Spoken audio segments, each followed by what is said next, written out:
Shawbills, where you can get up to $170 with the purchase of 4 eligible Michelin tires. Visit ShawbillsTire.com to learn more.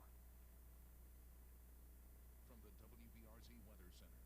Happy Monday. Temperatures this afternoon will be in the upper 70s with mostly sunny skies and mild humidity.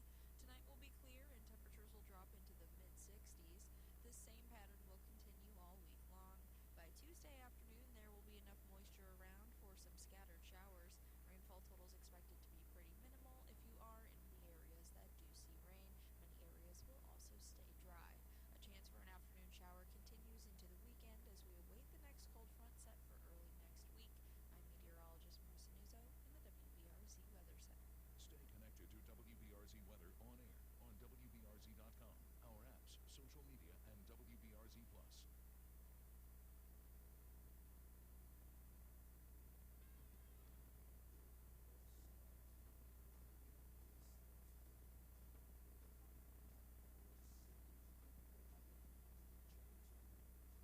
This is Mornings with Brian Haldane. Who are you?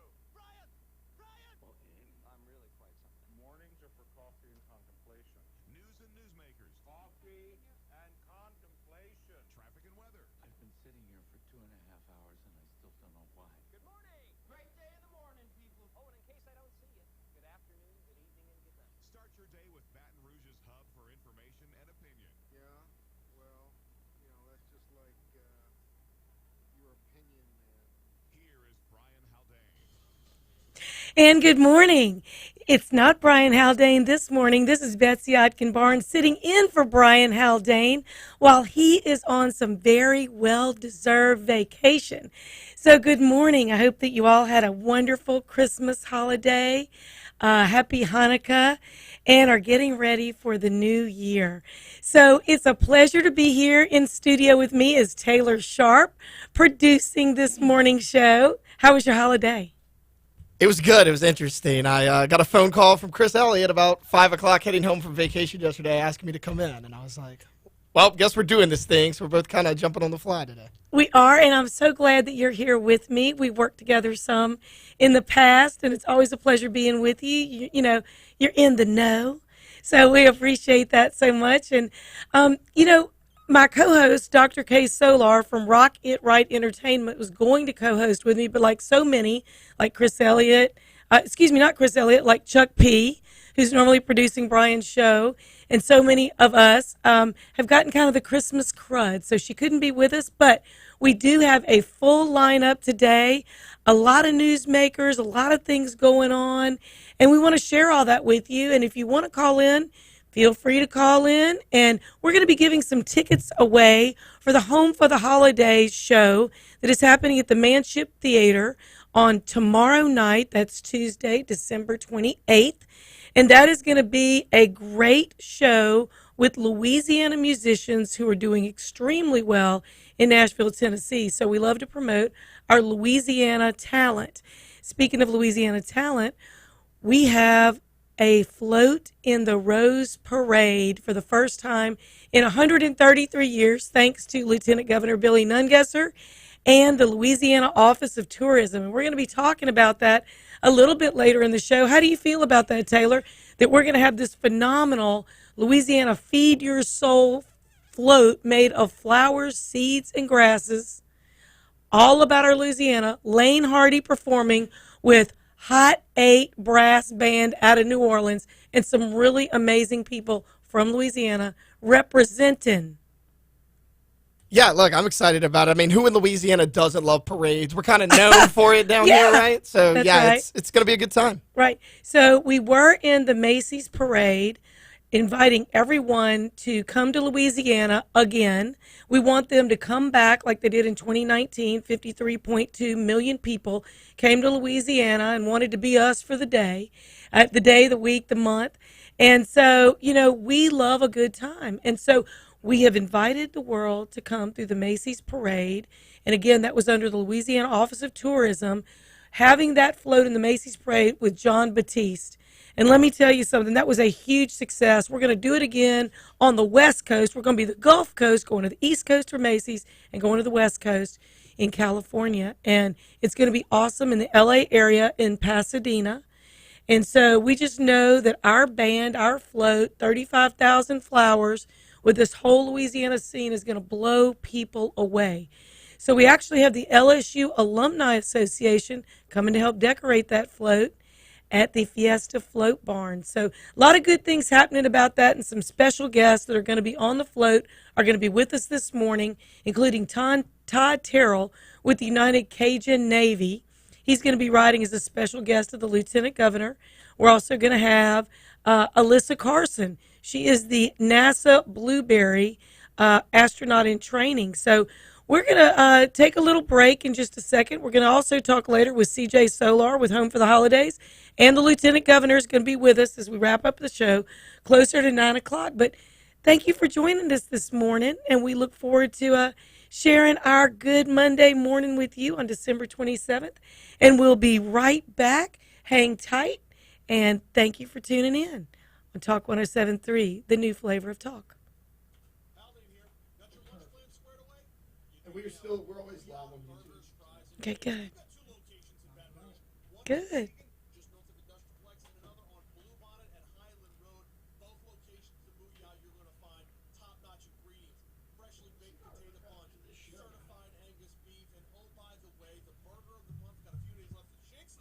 Okay, so can everyone hear us while we're on YouTube? Okay. So good morning, y'all. Thank you so much for being with us. We just have some really cool people in Louisiana. We do. So as I mentioned a minute ago, and we'll reintroduce her, Alyssa Carson. If you go to Instagram at NASA Blueberry, she's going to be riding in the Rose Parade representing young women from Louisiana who are taking their interest in STEM to another level. You may have seen her recently in Elle magazine. She was featured. She represents Nike, Oil of Olay beauty products, and a few other companies. She's going to be riding on the Rose Parade float, and she's phenomenal. We're also going to have Chip Davis. He is the bass vocalist for the Showpiece Quartet.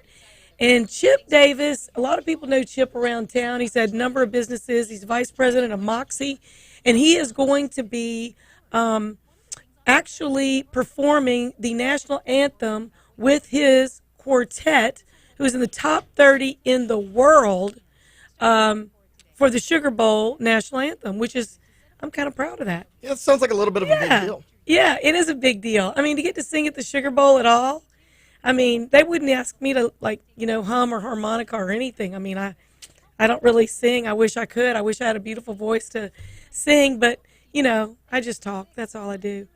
But I'm really looking forward to tomorrow night's Home for the Holidays show with CJ Solar. And there's some other people that are just extremely talented who are going to be in that. David Bourne is going to be in that. He's in it. Rhett Anthony Glenmeyer is going to be in that. And so we're just really looking forward to meeting another new artist who has some Louisiana roots. And we're just looking forward to it all. So I think we'll be coming back in just a second. And, man, 2 minutes? Good. All right. So we're going to have a couple of people call in. Mm-hmm. And I'm hoping that we have a couple of people call with their New Year's resolution. Mine is going to be a little more patient. Okay. Okay. Okay. Wow. That's what I'm saying. You can adjust it however you need. Now, your WBRZ traffic update from Ashley Fouché. Well, I'm actively searching for problem spots and coming up empty-handed, which is always good news for the drivers out there. It's early and it's a holiday week, so we're likely going to have not a lot of action in the mornings, but you never know when something could pop up. Here's the Basin Bridge, everything quiet this morning, no issues on 190 if you prefer that route to cross over I-110, also quiet and clear and problem-free across the Mississippi River Bridge on both sides. Always checking out that Denham Drive for you, just about 9 minutes from June to the split. O'Neill and 190 looking good, no problems there. Also quiet on Millerville, Sherwood Forest, and Airlock. See an accident? Report it at WBRZ Traffic on Twitter. This report is brought to you by Shawbills, where you can get up to $170 with the purchase of 4 eligible Michelin tires. Visit ShawBillsTire.com. Talk 107.3.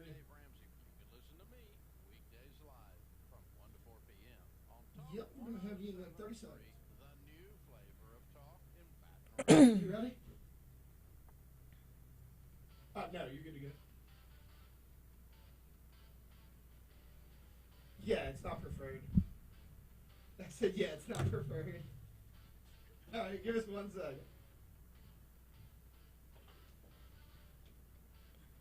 And good morning. We're so glad that you could be with us. I'm Betsy Barnes, sitting in for Brian Haldane. You might be a little bit confused if you're in the Natchitoches, Manny, Anacoco, or Hemp Hill, Texas area driving through. You might be hearing our show, Rocket Right Entertainment, on KWLA 103.1. But this morning, I am honored that Brian Haldane would ask me to sit in for him. We're going to be talking about what's going on LA to LA, and that is Louisiana to Los Angeles for the Rose Parade. We're going to be talking in and out of that all during the show till 9 o'clock. And so we have a good friend of ours calling in from the L.A. area. So many of you know him, may remember him if you're LSU football fans. We want to welcome Mickey Harris on the line, calling us from Dana Point, California in the Los Angeles area. Good morning, Mickey. How you doing? Good morning, Miss Betsy. How are you? I am doing great. I'm so glad that you could call in. My coffee's hot. So that's all I know right now. Well, my coffee's hot, and I didn't have any traffic coming in because I got here at 5:30 a.m. And you are Good. 2 hours earlier, so thank you for calling in. And so we're kind of excited about this Rose Parade. So for the 133rd Rose Parade, no other state represented, 35,000 flowers. And there you are, an LSU L Club member, LSU alumni, former president of the LSU Alumni Association in Southern California, and here we're bringing our entourage to the Fiesta Float Barn. How do you feel about it? Let me ask you a question. What are they decorating this float with? They are decorating this float with flowers, seeds, grasses, and natural materials, and it's a big Louisiana theme. But is it Louisiana? I know the rule for the here's the thing with the Rose Parade, and I've decorated floats there before, and I think I left with arthritis and carpal tunnel in my hands from pressing stuff into wire mesh and all that stuff. It's grueling. My knees hurt, my back hurt. It's a workout. Decorating those floats, it's a workout. Are these Louisiana products? I think they represent Louisiana products. I'm not sure that they've all come from Louisiana. Beans, flowers, and grasses might have been a little difficult to transport, but I get your drift that we have a lot of agricultural products here. Can we pull Vince Hayward, the president, CEO of Camellia Beans, on the phone and see if we can't make a quick end around and get a bean float done? Think about it. You got the red bean, the white bean, the green bean, the black bean. Can you imagine what kind of bean float we could do? That would be phenomenal. We could. And you know what? While we're doing that, while we're building the float, we need to cook down some beans because we know how to cook them. Well, after the parade, there you go. We'll just cook the float. Why not? Makes perfect sense in Louisiana, right? That's exactly right. I think I need to meet some of your bean company owning friends and see what we can do about that. So do you think that some of the LSU alumni are going to turn out to do this because they've been invited? Absolutely. I think what's happening out here right now is with everything going on with COVID, they're really being, Gavin Newsom is really being aggressive with social distancing and masking and things like that. Mm-hmm. So that's going to come into play. That is going to come into play, and I'm sure that there will be some changes in those rules between now and when everybody arrives Wednesday and Thursday. But, one of the things that I wanted to mention to you is I remember that in 1986 you actually played in the Sugar Bowl, I believe, as a running back, number 30 for LSU, and here comes the Sugar Bowl again, Ole Miss and Baylor. Who's your pick? I'm going with Ole Miss. I'm going with Ole Miss too. You know, Mickey, I hate that we have just such a short amount of time, but I am grateful that you called in. But I can tell you, if you let me hijack the conversation for a second. Okay. I can tell you during my time at LSU, I was recruited by Jerry Stovall and played under Bill Arnsparger, a legend of the NFL. Brilliant man. And the last time LSU actually played on the West Coast and won was in 1984. We played USC in the Coliseum and beat them 23-3. Wow. LSU had the chance to do it this year in the Rose Bowl, but, well, we saw what happened, and now Ed's gone. So, but anyway, that's a whole other story. We could spend an hour talking about old football stories. But thank you for the compliments. I appreciate it. Well, it was great watching you play, and I'm glad that we're still friends after all these years, and just grateful for you, Mickey, and everything you've done to promote LSU in Los Angeles, in the Los Angeles area, and just being a true Tiger. And thank you so much. And so I do hope that when you come to Baton Rouge, you'll come be on Rocket Right. We'll talk a little more football. We'll talk a little more fun. All right. Well, thank you, Mickey. I hope you have a great day, and Happy New Year. We'll talk to you soon. Good morning, everybody. Have a great day and a wonderful New Year. Thank you, Mickey. Go Tigers. Bye. Go Tigers.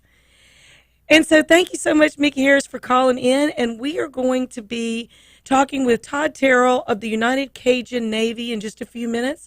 We're going to be talking about him riding on the Rose Parade and also get an update on what he's doing in Tennessee and Kentucky to help tornado relief victims. So hang tight, and we'll be right back.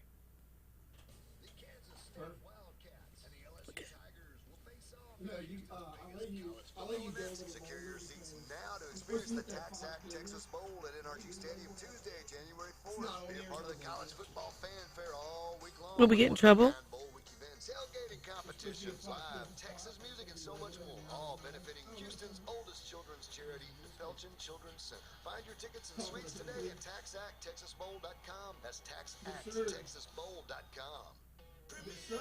This year, we're letting our customers speak for us. When I needed a new roof, I went online and checked out all the reviews available. The name that came up time and time again was Premier South Roofing. When it came to the installation, it was a quick, seamless process. Thank you, Premier South Roofing. For your free estimate in Baton Rouge, Lafayette, and the North Shore, go to PremierSouthLA.com. Premier South Roofing. For premier craftsmanship. Premier South Roofing. Premier customer service. Premier South Roofing and Sheet Metal. Susan, it's so great to finally be able to get together again. Oh, it sure is. And I really appreciate you picking up the bill. I'm happy to. I've got the extra cash. Since we've all been driving so much more again, I've been using Get Upside, the free gas app that pays you cash back for every gallon of gas you buy. Okay, so if you're watching on YouTube, I just want to share with you that we are going to be talking in just a second with Todd Terrell. He is with the United Cajun Navy. We're going to get a little bit of an update from Todd about truckloads of things that he has received on behalf of the United Cajun Navy. And also, you wouldn't believe the stuff that's coming from Houston. He had a goal of, I believe, 20,000 toys to give out at Christmas. They stopped counting at over 100,000 toys. Kind of amazing, kind of just unbelievably generous people. And what happens when Louisiana's in disaster? 30, 40 states send people to come help us. We have 30,000 linemen trying to get our electricity and heat and air conditioning and all hooked up. And we really do have a huge network of people that try to help us in disasters. And so we do the same thing for our neighbors. So we're just thankful for every person who has donated anything to the United Cajun Navy and to others. So we're going to be talking with Todd in just a minute. And then we have a special pop-in guest. So it never hurts to have a little friend or two you can call in for a pop-in. So we look forward to surprising you in just a minute. Our pop-in guest is on their way. And so we're going to be right back on the air. Give us just 1 second. And welcome back to Talk 107.3 FM. We are so glad that you could be with us this morning. This is Betsy Barnes saying, good morning, darling, as my Mimi used to say. I'm so glad that you could join us. if you notice, I'm not Brian Haldane. Brian Haldane's taking a little vacation. Taylor Sharp is here with me. We're rocking this Monday morning. We hope your cup is overflowing with good memories from the holiday. And so we're just looking forward to a really great segue from Christmas to New Year's. And it's going to be a lot of fun and happening New Year's Day. Not only are we going to have the Sugar Bowl parade in New Orleans and the Sugar Bowl and Ole Miss and Baylor battling it out. We hope that all of their fans come with pockets full of money and just bestow a lot of tourism on New Orleans and on Louisiana. We're ready to welcome them back. And so we have this morning with us Todd Terrell with the United Cajun Navy. He's going to be riding on the Louisiana Feed Your Soul Rose Parade float. And he is going to give us an update on what is going on with tornado relief efforts in Kentucky and Tennessee. So we want to welcome Todd Terrell. Thank you so much for getting up early this morning to give us a call. How are you? Hey, good morning. Yeah, it is a little bit early so far, but thank y'all for having us on. So we spoke last night. It was kind of late, and you were receiving another truckload of donations from the Houston area. Tell us a little bit about that. Yeah, it's been kind of overwhelming, the amount of support that we've got. We had a truck that came in yesterday being Sunday, evening, late, the day after Christmas.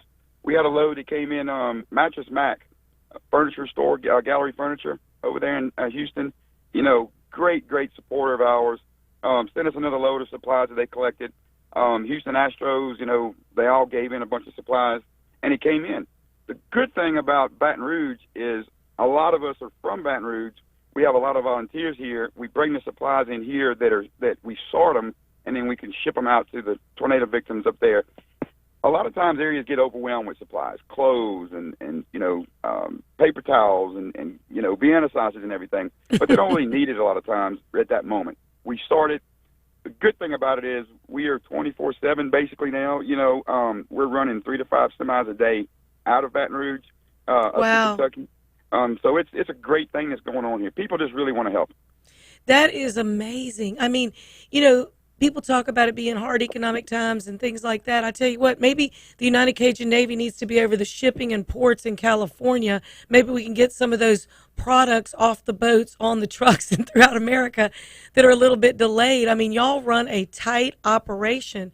So logistically, when you're sending things to Kentucky and Tennessee, and we know that those tornadoes just happened right before Christmas. I mean, it was not long before Christmas. Are you able to get in there and distribute those things? Yeah, and what I want to tell you, everybody, is that every disaster is different. A tornado is different than a hurricane, which is different than a flood. The thing about a tornado, most of the time, people's houses are leveled. At least during a flood, your house may take on water. When the water goes down, you're worried about drying it out, getting the water out, and trying to salvage what you can. In a tornado, everything is just leveled. So there's different items that you need during a tornado. The other thing was, as you mentioned, this disaster hit in a different state during the holiday season, during the cold weather. So we were fighting not only getting supplies to the people, but keeping our volunteers warm. Very, very cold in the evenings. You know, 25 to 30 degrees at night. Rained a lot of times. There was some icy road conditions sometimes. So this year was a big challenge, besides the fact that it hit during Christmas. Wow. And so where do the volunteers usually stay when they are taking shipments like that? How do y'all accommodate them? We usually try to stage in an area that's right outside of a disaster, you know, within, 5 to 10 miles out of a disaster that wasn't affected. And we usually find the first place that we usually find is a church.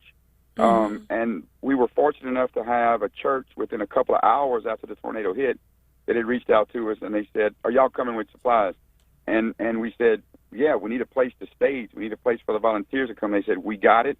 We have about 150 volunteers that would be ready to go once y'all are here to help pass out supplies," and that's what we did. We had about 50 to 75 volunteers sleeping in this church, and it was great because it was outside of disaster where people could come in the evenings, take a shower, sleep, and get warm. Well, God bless every single one of those volunteers and every single person who has donated to help those that are in real need, serious, serious need, and especially those that have lost loved ones and are in need. So thank you for doing that, Todd. And I want to ask you to stay over into the next segment, too. One of the reasons that I ask you to be on, not only is the disaster relief that you're doing, we have about 1 minute, and then I want you to stay through the break, if you could, is you have been asked by Lieutenant Governor Billy Nungesser and the Louisiana Office of Tourism to represent the United Cajun Navy and all volunteers who come to the rescue of others to ride on the Rose Parade float in Pasadena, the 133rd annual Rose Parade. How do you feel about doing that? It's definitely an honor. And, you know, United Cajun Navy and all volunteers, it's not just one person. It's many, many people that come together. And one thing that we've gotten good at is not just involved in rescuing people in boats or you know, pulling them out of houses, is the supplies. And a lot of times that's important because we're able to take care of first responders who were affected with food and water and clothes and different things. So this is just a massive operation that we've got. We're in 13 states now operating, and it's an honor that it's going to be the biggest thing that's ever happened in my life as far as, you know, representing anything. So this is just a big honor. So awesome. Hey, Todd, stay with us. Todd Terrell, he's going to be with us for United Cajun Navy. We'll be right back. Talk 107.3 FM, the new flavor of talk. So, Todd, hang with us. And we're going to be right back, and we're going to talk a little bit more about the Rose Parade and some details of that. So, you know, the United Cajun Navy, what an amazing group of people, whether you've helped them once or whether you've helped them every time, if you're able to get off work or if you're independently wealthy and able to do that. God bless you, and thank you for doing that. You know, also riding on this float are quite a few other people that are representing Louisiana, and we're going to be talking with another one of those, Alyssa Carson. Alyssa Carson is a astronaut in training. She goes to school in Florida. She's going to be with us in our 7 o'clock, 7:30 or so hour. There's quite a few other people, and we're going to list some of them, and they've been personally chosen to represent Louisiana. Our essential workers, all that we've been through and all that we've overcome. You know, we are overcomers, perseverers. I think overachievers when you're an overcomer that many times. So we're just thankful for each and every person doing that. And we have a pop-up co-host that's going to join us for a little bit talking about literacy and the impetus and the efforts made to help increase literacy here in Louisiana. And there's some different meetings and luncheons and lunch and learns that are happening around the state. And our surprise guest is going to tell us a little bit about that. And then we're also going to be giving away some tickets for Home for the Holidays, which is happening tomorrow night, Tuesday night. Whoever's the first caller, when I ask for a caller, can get 2 free tickets to the Manship Theater for Home for the Holidays. It is 4 very talented musicians who are singer-songwriters who will do Nashville-style rounds telling us the story behind the story, how they got their song published. Many of them have #1 hits, and they are able then to go ahead and perform for their families between Christmas and New Year's and be able to tell us a little bit about kind of where they're going with their career, what they're doing. And for many of their extended family members who don't get to see them perform in Nashville or in stages all over the United States, this is their opportunity to just celebrate with them their talent and their hard work. So we're looking forward to that. And I'm getting text messages from a few of our friends that are listening. So thank you for listening. We appreciate the kudos and thumbs up, and thank you for sharing that. And one of my friends, Nicole Quinlan, developed an app called Trip Chat, and it is kind of a talking app that can tell you about what to do and where to go in a certain area. And she's working with a lot of different businesses that welcome tourists. And so thank you for the shout out, Nicole. I appreciate that. And so we're going to be right back. And in addition to continuing with Todd Terrell with United Cajun Navy, We're also going to be talking with Chip Davis. He's the bass vocalist for the Showpiece Quartet. He's going to be singing the national anthem at the 2022 Sugar Bowl on New Year's Day. So, Taylor, what's a couple of your New Year's resolutions? I have a couple. Eat more, exercise more. Exercise more for sure. Yeah, for sure. That's me. I've already started a little bit, but yeah, keep that trend going a little bit. Yeah. So there's some top resolutions. Saving money seems to be one. Eating healthier. Food is medicine. I'm going to try not to eat kettle chips. I have a weakness to kettle chips. Kettle chips are good. Kettle chips are very good. I like the crunch. I like the salty crunch, and I like a little like trail mix. So I'm going to, not that I eat a lot of them, but it's a guilty pleasure. So I'm going to cut back on the kettle chips and donate the kettle chips to the United Cajun Navy, because I'm sure there's people that need some kettle chips in Tennessee and Kentucky. No, I'm kidding about that, but we're going to be right back with Todd.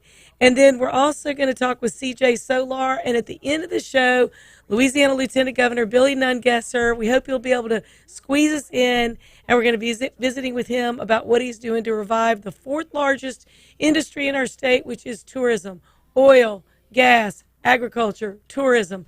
Those are our top four. And so as our state recovers, I think we have a good momentum, don't you, Taylor?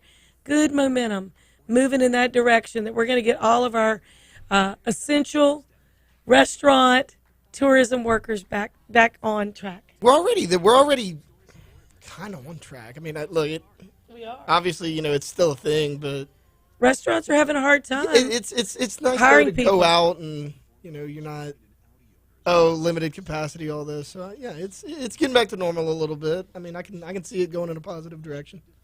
We have got to get more people back in the restaurants waiting tables, because the only limitation is the amount of help that they have, the amount of people that are professional wait staff. And so I see that in different areas of the state. And so I just think that it's really important that if you were working in the restaurant and hospitality industry and you've taken a little time off, please go back to work so we can welcome everybody and feed them. We appreciate that so much. Okay. We've got about 1 minute left, and so we're looking forward to sharing a few of the people that we really enjoy with you. And Brian Haldane, if you happen to be watching while you're on vacation, thank you for giving Taylor and I the opportunity to work together again. We've just enjoyed our Talk 107.3 adventure. I guess it's been about 7 years since Brian and Kevin Gallagher welcomed me into the studio doing a Wednesday segment. Every Wednesday for about 4 months, and then always supporting Rock It Right with me and Dr. K. Solar. We're all going on 7 years doing that, and now we're syndicated on different radio stations, and we cover about 22 parishes on TV 4 nights a week. So, and here we go. We're gonna pick it back up with Todd Terrell and welcome back to Talk 107.3 FM. I'm Betsy Barnes, sitting in for Brian Haldane here in studio with Taylor Sharp. He's the one that's making it all work. I'm so glad you're here, Taylor, because if it was up to me, I don't think I could hit all the buttons at the right time. And this is not a one-woman show. This is a duo show. Look, I don't know if I'm hitting all the right buttons, because it's been a while. I'm doing the best I can over here. Hey, Monday after Christmas, they're going to give us some grace if we make a little mistake. But welcome back to Talk 107.3 FM, the new flavor of talk. And we are continuing our conversation with Todd Terrell with the United Cajun Navy. Thank you so much for being so patient as we took that break, Todd. How you doing this morning? Oh, I'm doing great. It's a little early. Usually I get up this time of the morning to go fishing, so this is a little different, getting up early. Well, we are so glad that you could be with us. And we were talking a few minutes ago about you being selected to represent the United Cajun Navy and all of the volunteers who have helped people in times of disaster, who come to the rescue, whether it's in a pirogue, a boat, a truck, a dually, whatever people have. They just show up and they bring their best, and you have been a leader in that effort. And thank you for doing that. And for that, Louisiana Lieutenant Governor Billy Nungesser has selected you to ride on the Rose Parade float in Pasadena on New Year's Day. So tell us a little bit about what you're looking forward to doing when you get out there. First of all, I've only been to California once in my life for a day and a half. I'd gone out there for a television show one time a few years back. They asked me to go, and I didn't have much time to spend. So hopefully I get to see a little bit of California because it might be the only time I get to go back in my life.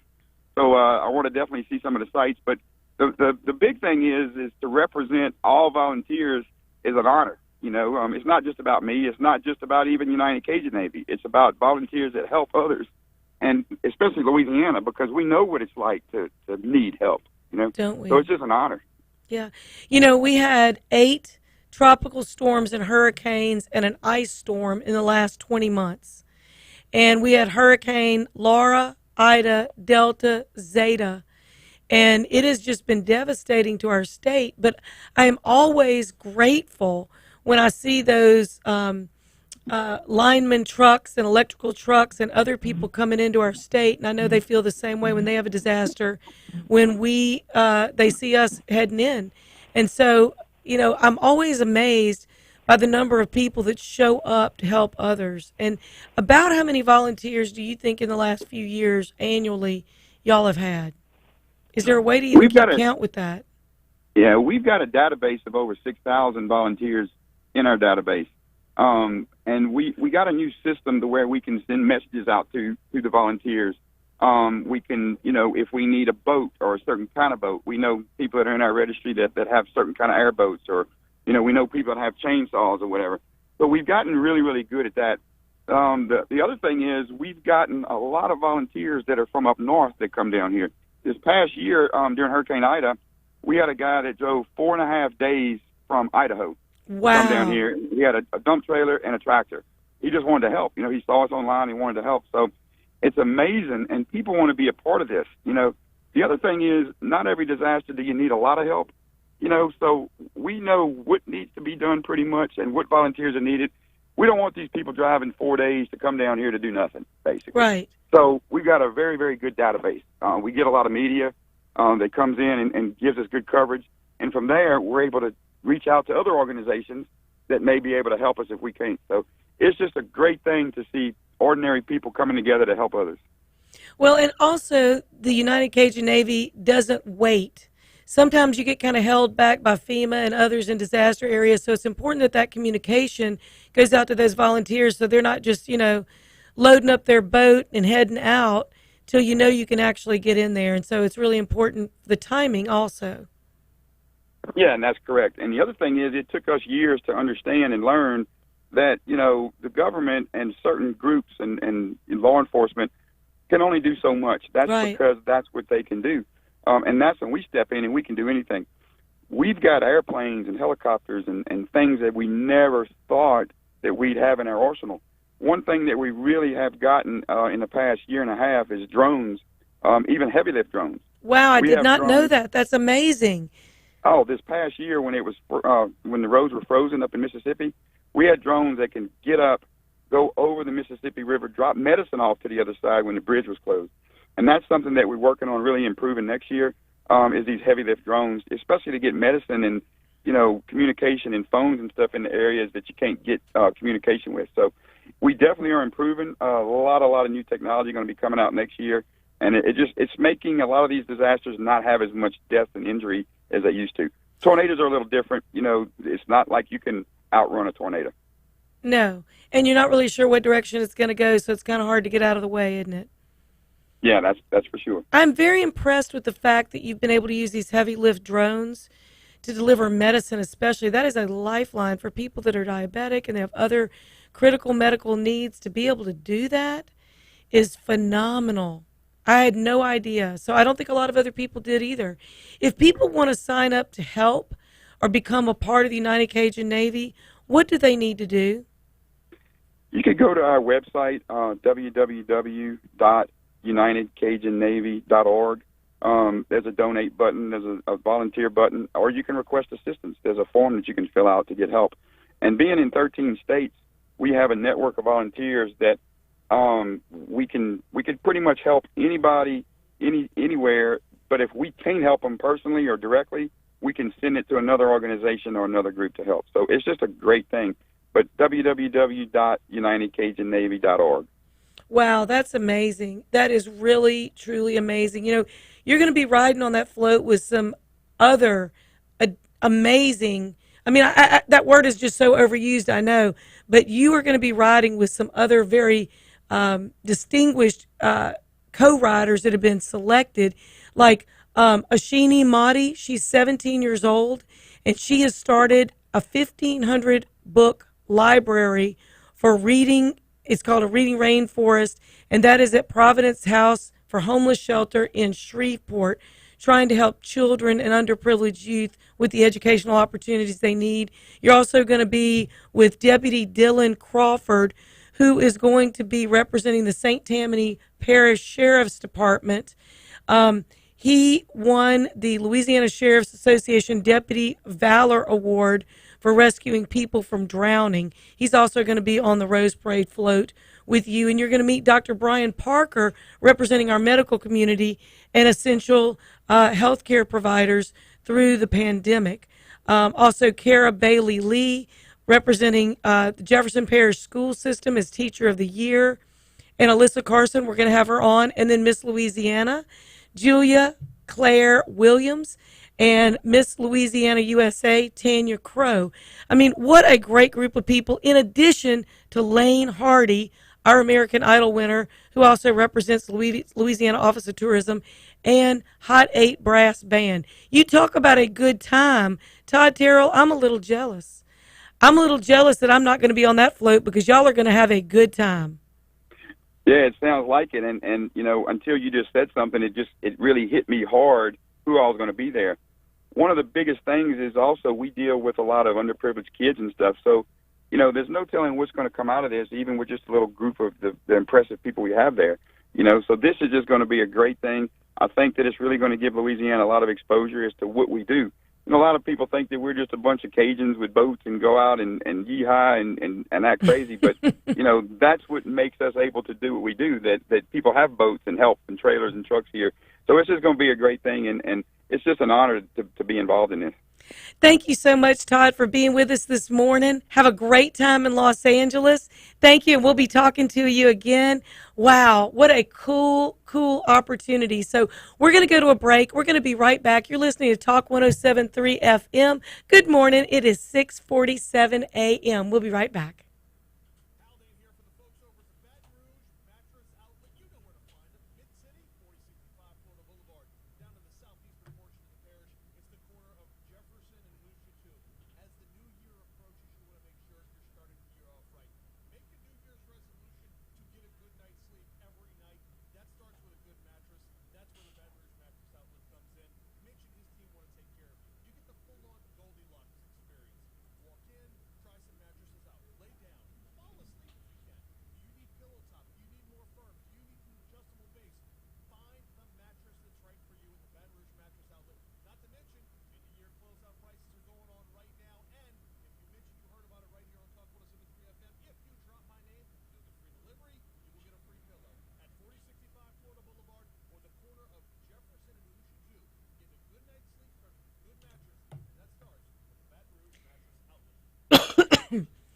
So thank you, everybody who is watching on YouTube and on online at www.talk1073.com. Thank you so much, Gowie Calias. Thank you, my dear friend James Tyrone, for listening. Al Abair, thank you.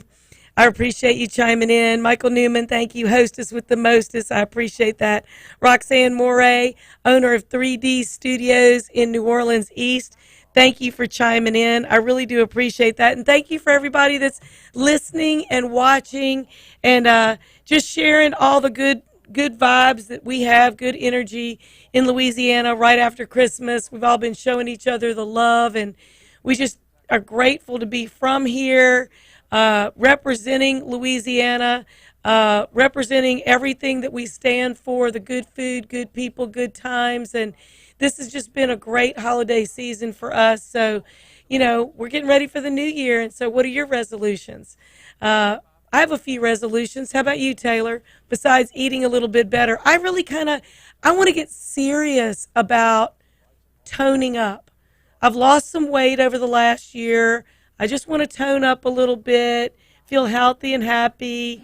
Maybe go jog a little. I don't know. Walking's easy. Jogging a little more of a stretch for me, but I used to do it. I just don't love it.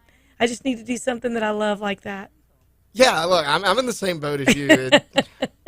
I ran a lot in high school, and I haven't done it much since. So that's one of those things I need to get back into. But I can walk very swiftly, and all my friends have longer legs. Everybody's taller than me, so I have to do 2 steps for the amount that they do 1. But I just need to do some touristy fun things around Louisiana. I love a staycation, so I just need to do a little faster walking and bring it on up to a jog. That's what I need to do. So we're going to be back. We're going to be having our pop-up guest host who's going to come in with me. We're going to be talking a little bit more about literacy in Louisiana. I'm just really looking forward to letting our pop-up host in. Taylor, if you could jump and let him in. Yes, that would be awesome. And so I'm really glad that I could invite a few friends to join us this morning. Being the Monday right after Christmas is a little bit of a challenge to get up and wake up, but good morning. Wake up. Get up. Saints are playing tonight. We're looking forward to the Saints playing. They're going to play Miami, and I think it's going to be a pretty good game. I don't have tickets, but if anybody would like to bestow some tickets upon me, I'll be happy to receive them. And you can contact Talk 1073 FM at 225-499-1073. And if you want tickets to the Manship Theater for Home for the Holidays home show, then call in to 499-1073, and I'll give you some free tickets. And look who we have here, my pop-in co-host. Oh, good morning. Good morning. So, David St. Romain, thank you for answering my call for a pop-up co-host. And Taylor Sharp, he's producing for us this morning. So I'm really glad. Oh, this is awesome. We're on YouTube. Okay, yeah, we're on YouTube, and he's going to signal us. That's right. So we're really glad you could come. Thank you so much for coming. So we want to talk about some of the things that you're doing with literacy. Yes. And we want to talk about all right off the bat. Let's go. That's right. So we're going to jump in. We're going to talk about that. And I really feel like now's the time for people to double down with helping their kids and understanding what we need to do in literacy and economic development. And you're representing the Center for Literacy and Learning. So we want to talk about that. We're going to talk about that first when we come back from the break. Yeah. So do I need the headphones still? Okay, good. You only need the headphones. Okay. Well, okay, so if anybody calls in, we're going to give them free tickets to tomorrow night's show, and all I need is their name and their phone number, and then we'll have their tickets that we'll call for them. So you just let us know. And so you've been on my show so many times. We're like family. Yin and yang. That's right. Mm-hmm. And you're back with Talk 1073 FM. I am Betsy Barnes, sitting in for Brian Haldane, here with David St. Romain. Thank you so much. Oh, thank you for having me this morning. You just sound just as up as you are when you're ever on my show. I was, at night too, right? That's at night. Yeah, you know, I was on my way in and I was thinking, it's time to liven this up. Let's rock. It's still early, but I've had a full cup of coffee, probably a cup and a half, actually, if I'm honest. Yeah. And I'm excited about being here this morning. Thanks for having me. Thanks for the just for calling. Well, thank you. Well, I'm happy to. Absolutely. I love you. Likewise. Yeah, and I'm so happy when you come neighbors. on. That's right. We are neighbors. And your parents are my neighbor. I know. You're my neighbor. I know. It is. It truly is. And, Louisiana is so fortunate to have talented people like you, singer-songwriters, but you've taken that musical talent, that ability, your ability to talk. We both have kind of the gift of gab. I think, you got a PhD. A gift or a curse. Some people are like, I can deal with you for about 3 minutes. Yeah. Well, you know what? If you can't take us full strength, man, water it down a little bit, but don't hold us back. We just don't like that bit in our mouth when you're But that's how we're reining going to us make in. change happen. That's exactly right. Sometimes you got to push. Enthusiasm is a good thing, and we just have a lot of enthusiasm about things that we care about. So tell me a little bit about what you're doing, and you got some stuff going on around the state with the Center for Literacy and Learning. So you're helping them with their outreach. You're the perfect person for that. And we're going to talk also about something else that you're doing kind of throughout the show in between guests. But tell us what you're doing with the Lunch and Learns around the state to increase people's awareness that we do need to work on our literacy. Well, absolutely. level. And it's a community effort. It's not just a, hey, we're going to rely on our educators and our administrations and our public policy people to make it happen. It's up to us as families, as parents, as community members and leaders, business leaders, to come together and encircle our children and lift them up. We're at a point now, folks, where we're at the bottom of the barrel. We've been there too long. For a long time because for multitude of reasons. But the Center for Literacy and Learning is focused on early childhood education. Mm-hmm. They are focused on programming that is going to change the trajectory and fill in the gaps and create a roadmap for our young people into the future where we can bring them from a dismal 26% proficient reading out of third grade right now. Currently, one of four children really didn't realize coming out of that was third grade so are low. reading proficiently in the state of Louisiana. So my goal is to be this mouthpiece that I don't mind talking so vibrantly at 6:50 in the morning, but be that for the Center for Literacy and Learning, but mostly be there for our children because it's time that we do something. It's time that we stand up and stop relying on, just like I said, just the education system or just the administration system. It is time for us as a community to come together and lift our community up as the foundation of it, as the fabric of the community. We have to step up. It's time. Well, for somebody in third grade, they're 7, 8, 9 years old, depending on if they've been held back or not. You're looking at 10 years, they are in the workforce full time.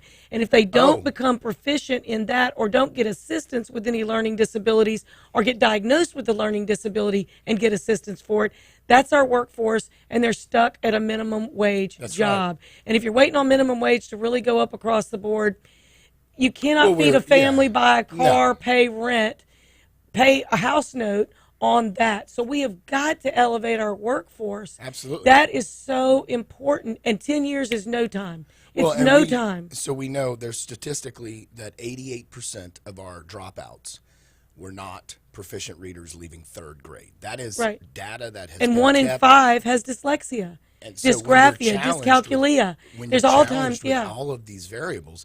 Obviously, we have so there's been research done over the past 30 years that they've come together and created the science of reading. They've figured out how to literally scientifically teach children how to read, but we have got to change the way and the programming that is done. And so that is what Dr. Cade Brumley, along with the Center for Literacy and Learning, and have come together and created these programs to push out into the school system statewide. And what we're doing across the state is I'm going out and partnering with them to help co-host what we call Lunch and Learns, where we come together, we offer free lunch in different cities around the state, and we bring together business leaders, delegates, community leaders, just whoever in the community wants to hear about it and wants to figure out how they can get involved. So it could be people that are retired.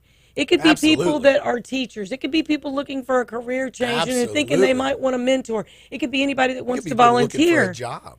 It could be people. Oh, that's right. There are opportunities within the center that have continued to build because of all of the work we're doing. So it's even my position was created out of nowhere. So we, the idea that, we're also doing an economic service by creating jobs ourselves as a nonprofit.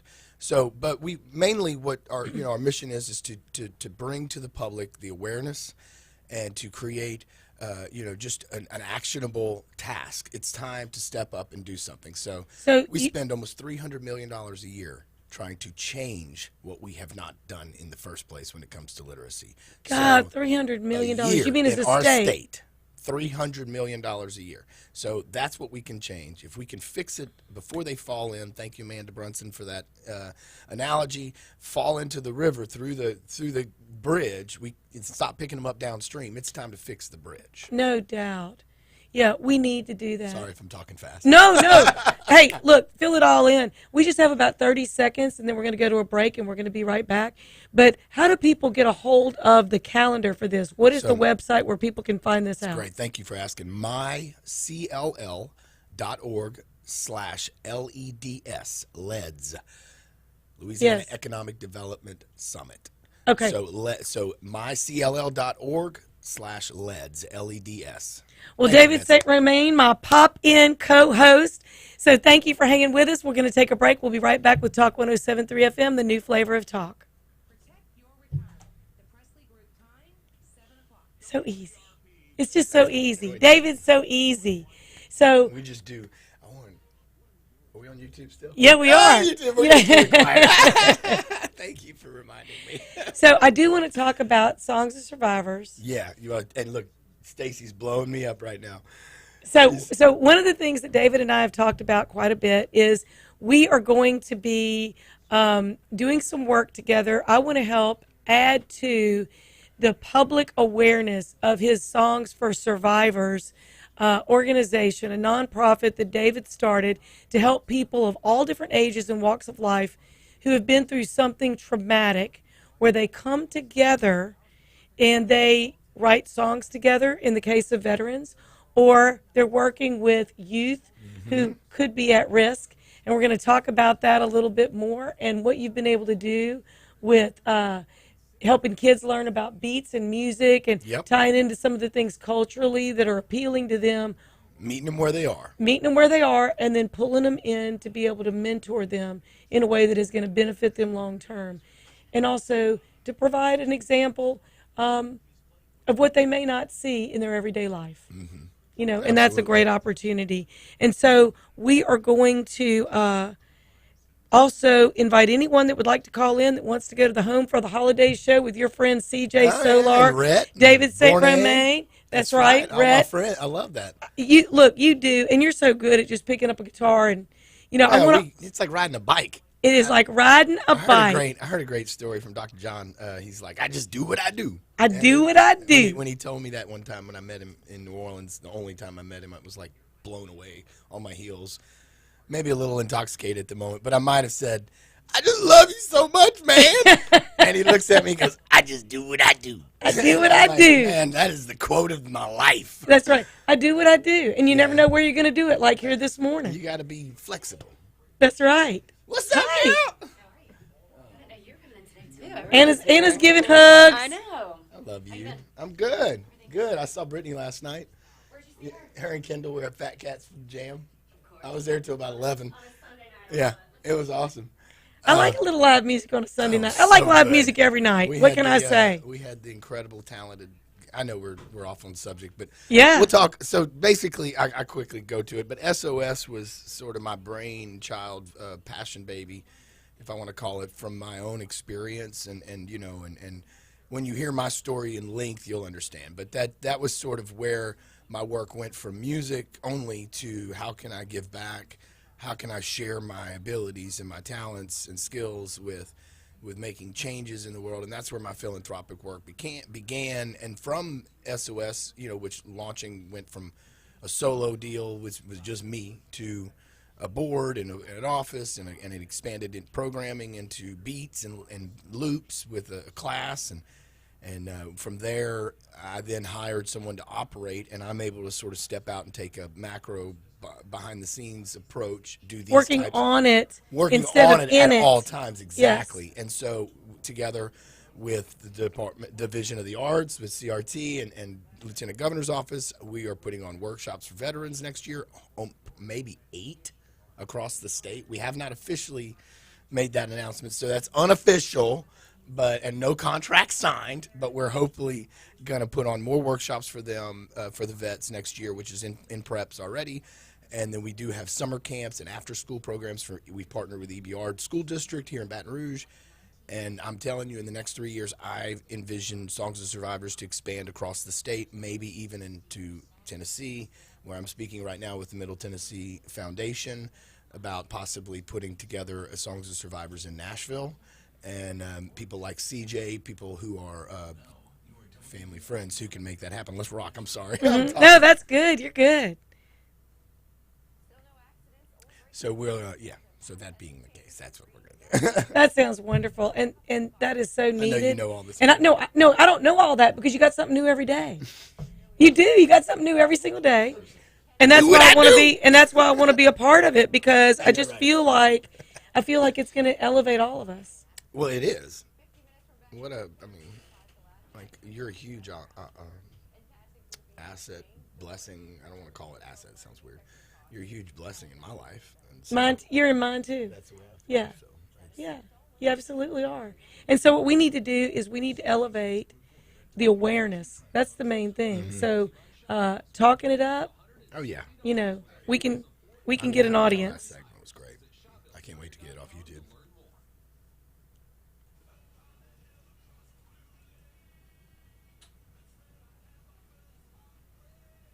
Yeah, I'm making clips from things and just using those, pushing them out as Good. ad pieces and ways for us to.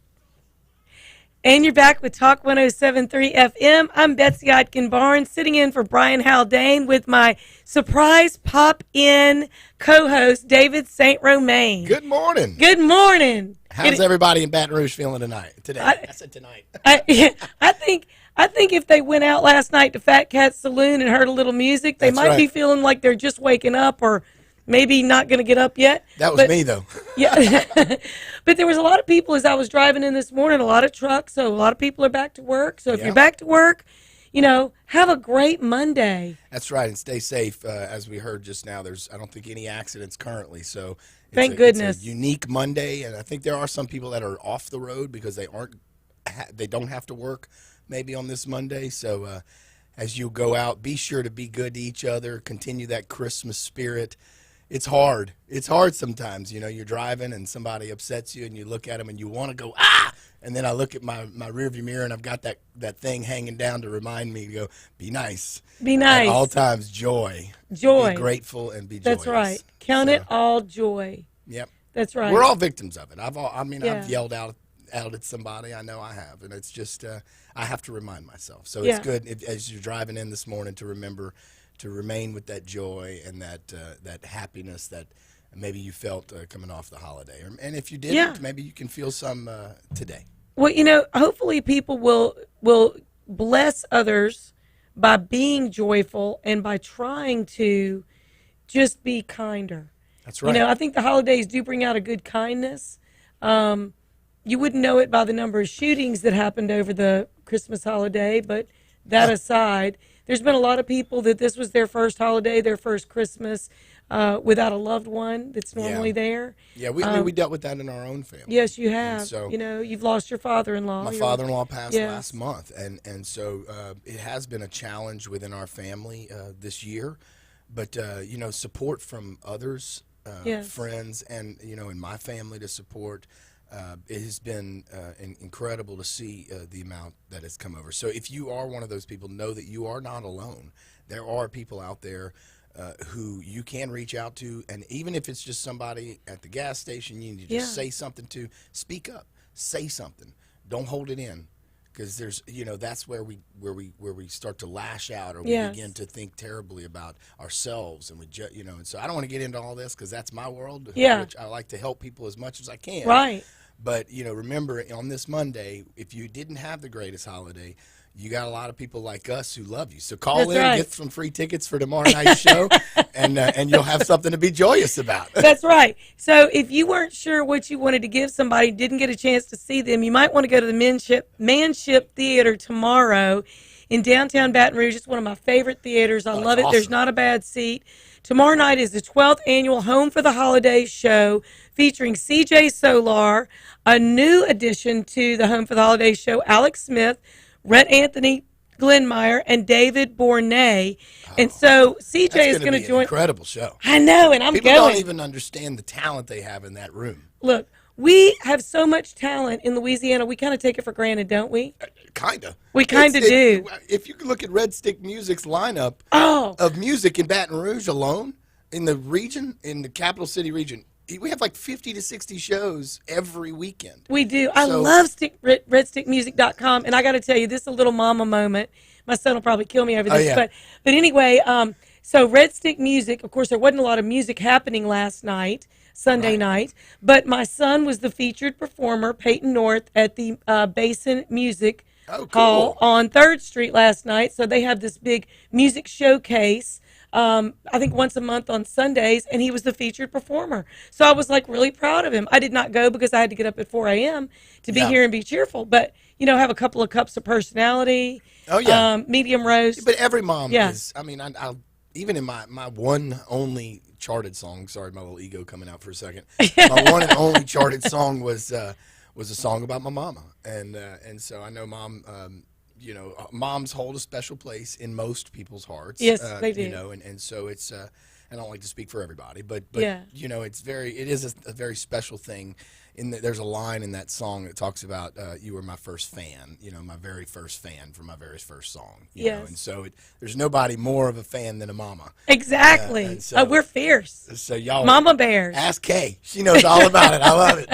No, but no. Tomorrow night is going to be a really, really packed room full, just packed with talent. It always sells out. Go ahead and get your tickets. I think there's a few left, but I've got 4 to give, two pairs. So if you call in to 225-499-1073, we'll give you a pair of tickets. We just need your name. We'll leave them for you at will call, and you don't want to miss the show. So if you're short on funds, did you know CJ has a number one? Yes, I do. He has 3 number ones. 3 number ones. He has 3 number ones. I didn't know he had elevated to 3. Holy moly! Which one are you speaking of? Up, down, and some girls. Some girls. Some girls, right? That's right. I forgot some about girls, and there's one more.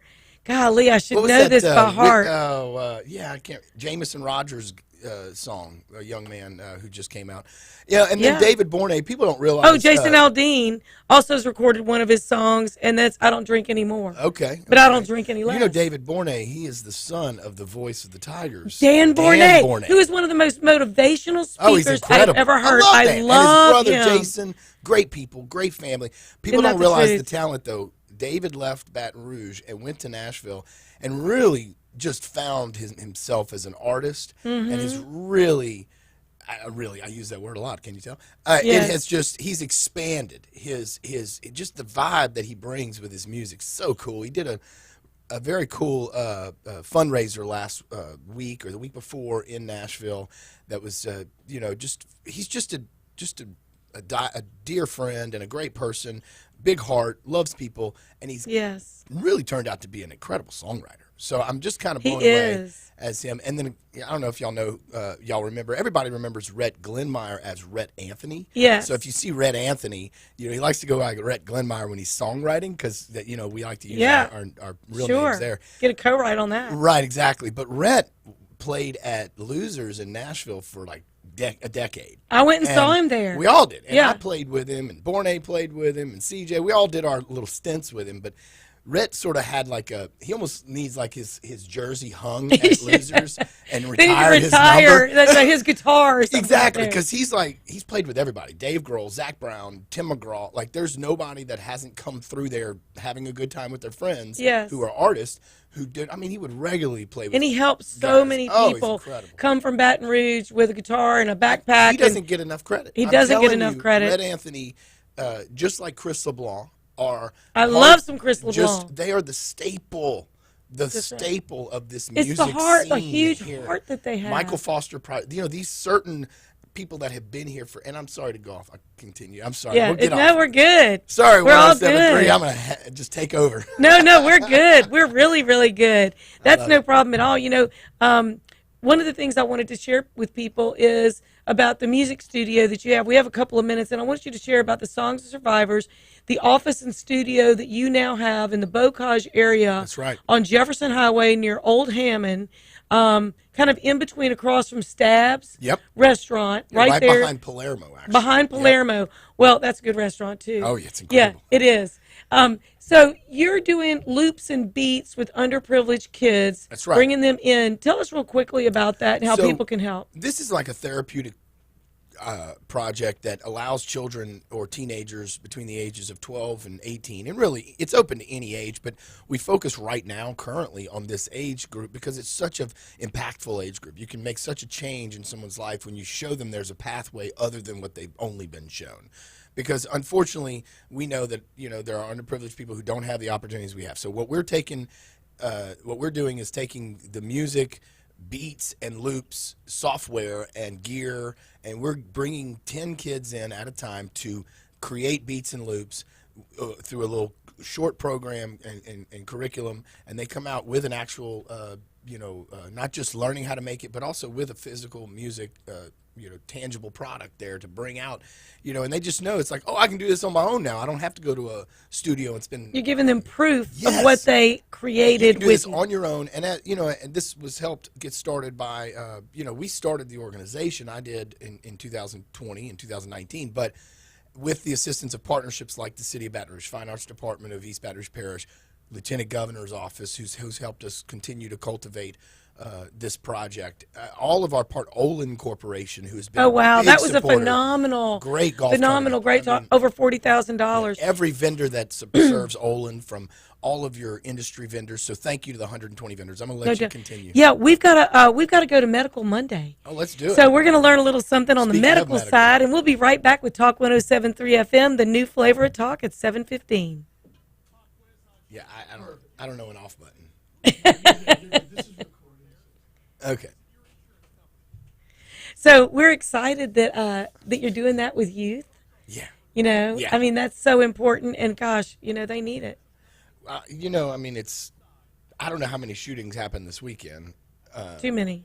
But I know that, a lot of our children are coming to us from specific, like, youth-serving organizations, like Healing Place Church or Empower 225 on Bourne. Yes, I definitely want to know more about Empower 225. Susan is the woman who runs that, and Johnny Green, Pastor Johnny Green from Healing Place. Woo! I just got emotional all of a sudden. Yeah. I don't know why, but it's phenomenal. Yeah. It is. Incredible place. And some of the people, huge hearts. Yeah. And they want to serve these kids. Well, you know what?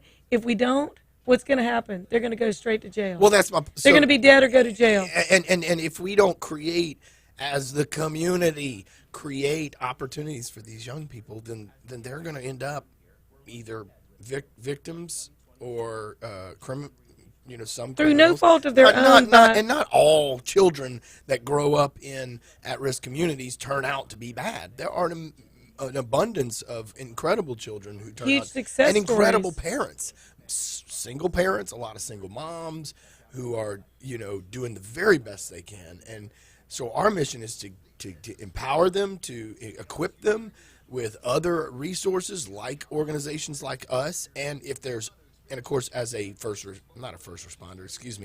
as a mandatory reporter, I always try to recognize if I see something that I'm not comfortable with, or pivoting someone's need to another organization like Mr. Terrell was talking about. Right. I was just blown away. Todd Terrell did Oh man, I was ready to jump in the fire with him. How do I meet that man? How do I become part of part of what he's doing in the support factor? Well, you and I may have an opportunity to do a little concert. I'm emotional this time. My goodness. I don't know what's going on. I love that heart of yours.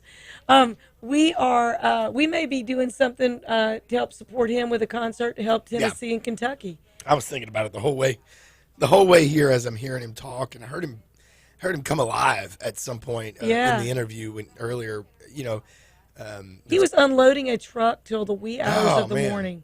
He's physically doing that. Just incredible people. Yeah, we got some good people. We got some good love happening in Louisiana. Why is this happening this morning all of a sudden? You know what it is? It's called manic. You know what it is? I think really it is. You just have so much goodness that you see the opportunities. It's time for Medical Monday, brought to you in the interest of your health by Our Lady of the Lake Regional Medical Center. Yes, it is time for Medical Monday, and though the song might say it's the most wonderful time of the year, it is certainly not if you're a parent and you know what I'm talking about when it comes to ear infections in the kids. Chuck P. and I were talking the other day about this exact topic. Joining us now to talk about this is Dr. Michael Dunham. He's the medical director for pediatric ear, nose, and throat over at Our Lady of the Lake. Dr. Dunham, good morning. Welcome to Talk 107.3. How are you, sir? I'm fine, thank you. Glad to have you on here. Glad to be talking about this. It seems like we took a little time off for like everything else last year with COVID, and now this year every other medical issue under the sun is back in play, as it were. So let's get down and dirty and talk about ear infections. Starting with this, All right. What causes children to get ear infections? Well, the common ear infection in children is due to a buildup of fluid in the middle part of the ear, and this usually results from inflammation in the respiratory tract during viral respiratory tract infections or colds. The fluid builds up in the middle of the ear, and it serves as a medium for bacterial growth, leading to the ear infection.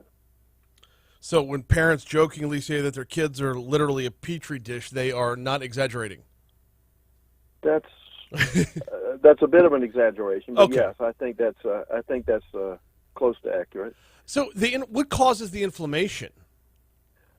Well, again, the most common cause is contact with viruses that cause respiratory tract infections, so colds, and there are a number of viruses, and these are very common, well before COVID. And the viral infections cause your respiratory tract to become inflamed. A lot of mucus builds up in your respiratory tract, and that causes the fluid to accumulate in your middle ear. And this is what grows the bacteria that causes the infections. There are some special cases. Allergies can be a factor in the respiratory tract, and this is a factor in some cases in children that have recurrent ear infections. And then there are special cases related to congenital anomalies. For example, cleft palate babies are more likely to develop ear infections. Can parents or caregivers do anything to prevent ear infections? Well, there are three well-documented factors that caregivers should consider to prevent respiratory and ear infections in their child. The first is breastfeeding. There's clear documentation of the beneficial effects of breastfeeding in the reduction of a number of infections, including respiratory tract and ear infections in younger children. Another factor is secondhand smoke exposure. Cigarette smoke exposure is another well-documented cause of respiratory and ear problems in children, and this is, of course, something you can do to try and prevent the problem. The third one that's well-documented in clinical studies is attendance in overcrowded daycare settings. Again, there's good documentation. If your child is in a daycare with more than 6 children under the age of 2 years, the risk of recurrent ear infections is a lot greater than it is for children who are at home or in a smaller daycare setting. Does that there are a few others. Immunization is an issue. The CDC currently recommends Haemophilus and pneumococcal vaccinations for children. These are bacteria that cause several types of infections in children, including ear infections. And this is something you would typically discuss, with your primary care doctor. Dr. Michael Dunham, Medical Director for Pediatric Ear, Nose, and Throat over at Our Lady of the Lake, is our guest on this Medical Monday. Dr. Dunham, if an overcrowded room at the daycare can be a cause of this, does that suggest that ear infections are contagious? No. Ear infections per se are not contagious. If you have one child who's around another child that has an ear infection, it's not that they're going to catch the ear infection. But these viral respiratory tract infections that commonly lead to the fluid in the ear and the ear infections are, of course, contagious. Okay, I get it now. So what are some of the early signs of the ear infection, before it's full-blown? In younger kids, it's usually irritability and sleeplessness that brings them in. They pull at their ears. Some babies will slap at the side of their head, an indication that they're experiencing ear pain.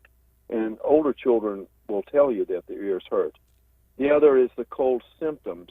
This is nasal drainage, congested breathing, and cough and the like, symptoms of a respiratory tract infection. And then finally, there's fever. But this is not as consistent, and it's not as consistent as an early sign. But again, those are kind of the four issues that you will encounter kind of early on during an ear infection. When does an ear infection become a problem, either short-term or are there any long-term effects? Short-term, this is a very common condition, and, typically you're seen by your pediatrician and treated. When they become recurrent or associated with persistence of this fluid in the ear, causing hearing loss, then it becomes a matter of concern. The general guidelines for concern are when the child is experiencing more than 3 ear infections over a 6-month period, or persistent fluid in the ears that's been present for more than 3 months. And these are your usual reasons for the primary care doctor to refer the child to a specialist. What kind of treatments do we talk about? Well, okay, good question. Yes.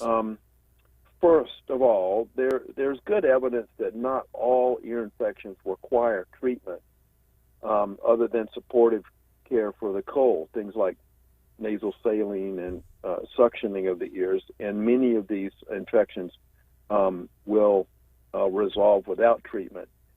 I tend to suggest treatment with antibiotics in cases where there is associated fever or there is severe ear pain. And then, like I said, the treatment is with antibiotics. And as far as treatment is concerned, the real question is what to do about recurrent infections. Most pediatricians that treat these children under age 2 years and they've had recurrent infections, they will recommend proceeding with vaccination, of course. Another option is prophylactic antibiotics. Here, the child is given a daily lower dose of an antibiotic, and the one they typically use is amoxicillin whenever the child develops a cold. And this is typically carried on during the winter cold season. So, typically a course will run 7 to 10 days while they're having nasal congestion or nasal drainage. The disadvantage is that there is a tendency for these antibiotics used long-term to select out germs that are resistant to the antibiotic. And there's also the potential for developing allergies to the antibiotics, which become problematic later in life when you need them for more serious infections. And then the final option is the tympanostomy tubes or ear tubes that are commonly used for recurrent ear infections. This is the most commonly performed operation, incidentally. But they're considered for cases where there are multiple recurrences of ear infections and in cases where there's persistent fluid associated with hearing loss.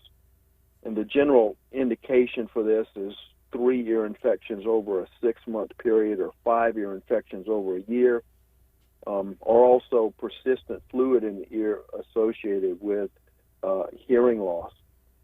And the decision to recommend tubes in the ears, and this question comes up frequently, the decision to recommend tubes in the ears is highly individualized. It includes considerations for the severity of the child's symptoms and other medical conditions, including allergies to antibiotics, other congenital conditions, things like Down syndrome or cleft palate. Yeah, we had we have 3 children. The first one got 3 ear infections within 6 months. We fought it. Finally got the tubes. After we got the tubes for the first one, we were begging for the tubes for the second and the third. Things got so much easier in the Haldane house after that. Well, I think it's important for your listeners to know exactly what they are for and what their limitations are.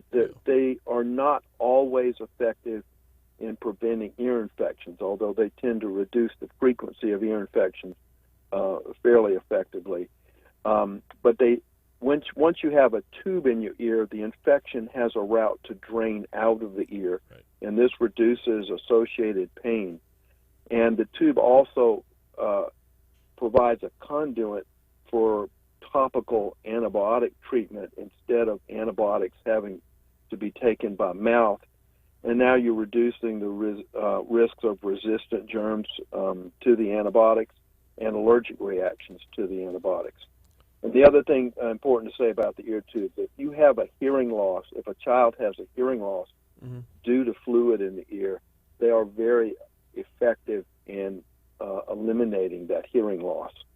So those are kind of the considerations that go into, when to insert the tubes, what the indications are. Yeah, our biggest takeaway was right away she was sleeping better. And that's obviously because she wasn't retaining the fluid anymore. Hey, got one more for you before I get you out of here, and I greatly appreciate your time this morning. Sure. What about adults and ear infections? Can adults get them as well? Yes, but the situation is a little different. Adults are more likely to experience outer ear infections. These are infections that involve primarily the ear canal that leads down to your eardrum. And this is the common swimmer's ear, and it's due to exposure to the germ that causes the infection. And these are skin infections more than ear infections. And the other thing is adults are more likely to experience inner ear infections, and these are somewhat complex matters as far as diagnosis and treatment is concerned, but they're associated with loss of balance and dizziness. And the final thing to say about that would be that if you are a child and you have chronic ear infections, there are a small percentage that will go on to have problems during adulthood, and it can lead to things like holes in the eardrum, infection in the bone around the ear, and a condition that's called chronic otitis media. There are a relatively small number of adults that suffer from this. Absolute wealth of information this morning. He is Michael Dunham, the medical director for pediatric ear, nose, and throat over at Our Lady of the Lake. It's valuable information any time of year, but cold and flu season seems to bring it out in everybody. Dr. Dunham, thank you so much for the time this morning. All right, Brian. Thank you, too.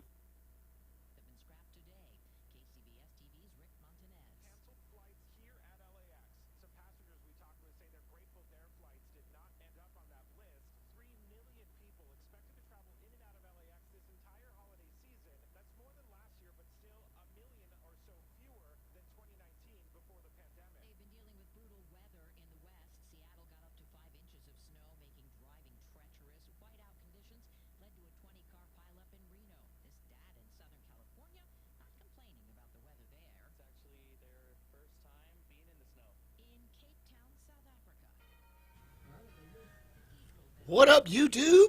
That's right, YouTube. So when do we come back on the air, on the radio? 3 minutes, okay. So I've got Alyssa Carson that's about to call in. Let me find this. Talk 107.3.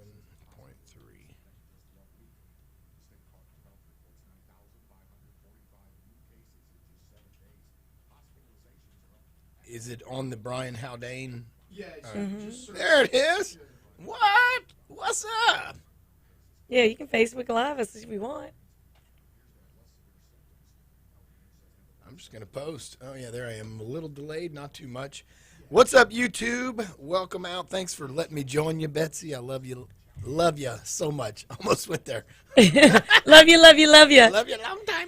That's right. Love you a long time. That's terrible. right. Sorry, y'all. I That's just right. had that live. You know what? We are really excited about all the things that are going on in and around Louisiana and all the really cool people. We're just sharing the love this morning. That's right. We're just telling everybody that we love them and we appreciate them. And for all you moms and grandmoms and all the ladies that made all the good food happen and all the gifts bought and wrapped and everybody else that's contributed to somebody's Christmas, little or big, thank you for doing that. Yes. We appreciate it. Yes. Thank you for giving, supporting your fellow folks out there that might not have what you have. That's right. And the anonymous givers. We want to thank the anonymous givers. Sure. I'm going to send out a message. I'm live on YouTube. What is the YouTube page real quick, Taylor? Just search Brian Haldane on YouTube. I wanted to give him an actual link. Yes, you just search that. And Okay. When you click it, the video will pop up and you can get the link I'm sorry. I should know this, brother. I'm pretty smart, but I ain't that smart, obviously. Share. There we go. Copy link. All right. Copied. All right, 1 minute. What's up, community? I am live right now online. You can watch me on the link I'm going to share right after this. I'm live with my friend Betsy Barnes in Baton Rouge good morning. at Talk 107.3 and our friend Taylor taking care of business. We are live. Come see me right now. Talk to me. See ya. I always need to remember my first facial expression is what they're going to see. It's like, it's always the stupidest thing. So does he need headphones too to be able to hear Alyssa? Or do I just interview Alyssa?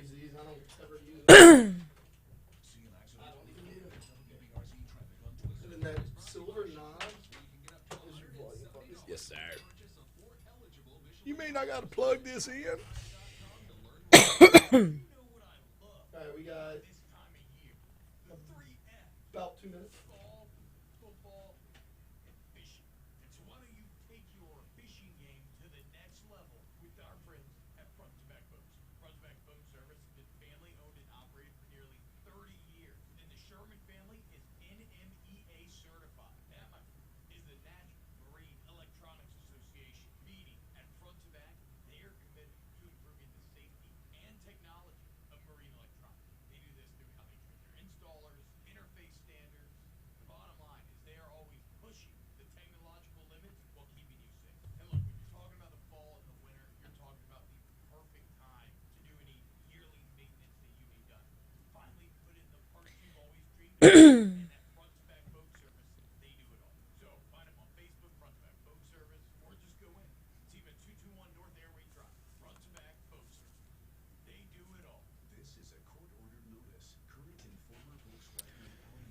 All right.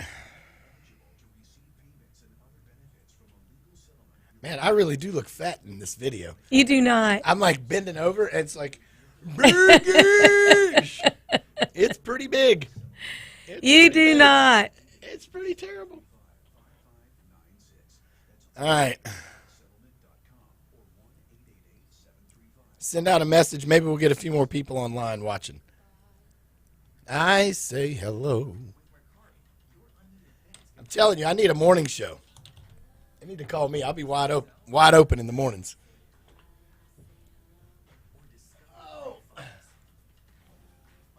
I'm ready to be the next Richard. Come on! Yeah. No, I don't think so. I don't think I can go down that route. He doesn't get any flack, does he? Never.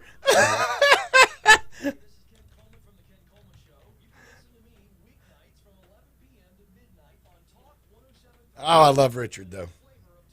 He definitely brings all the stuff that people don't want to say out. They're thinking, but they don't want to say They think of it at some point, but they don't want to say it. Even if they have a different version of their thought, they still have they want to bring it up. But people like me, I'm like, All right, 30 seconds. Come on, give me some more coffee. They have it downstairs. He's like, dude, what the hell is that guy on? My God. Speed, baby, speed. Oh, there it is. Finally came through.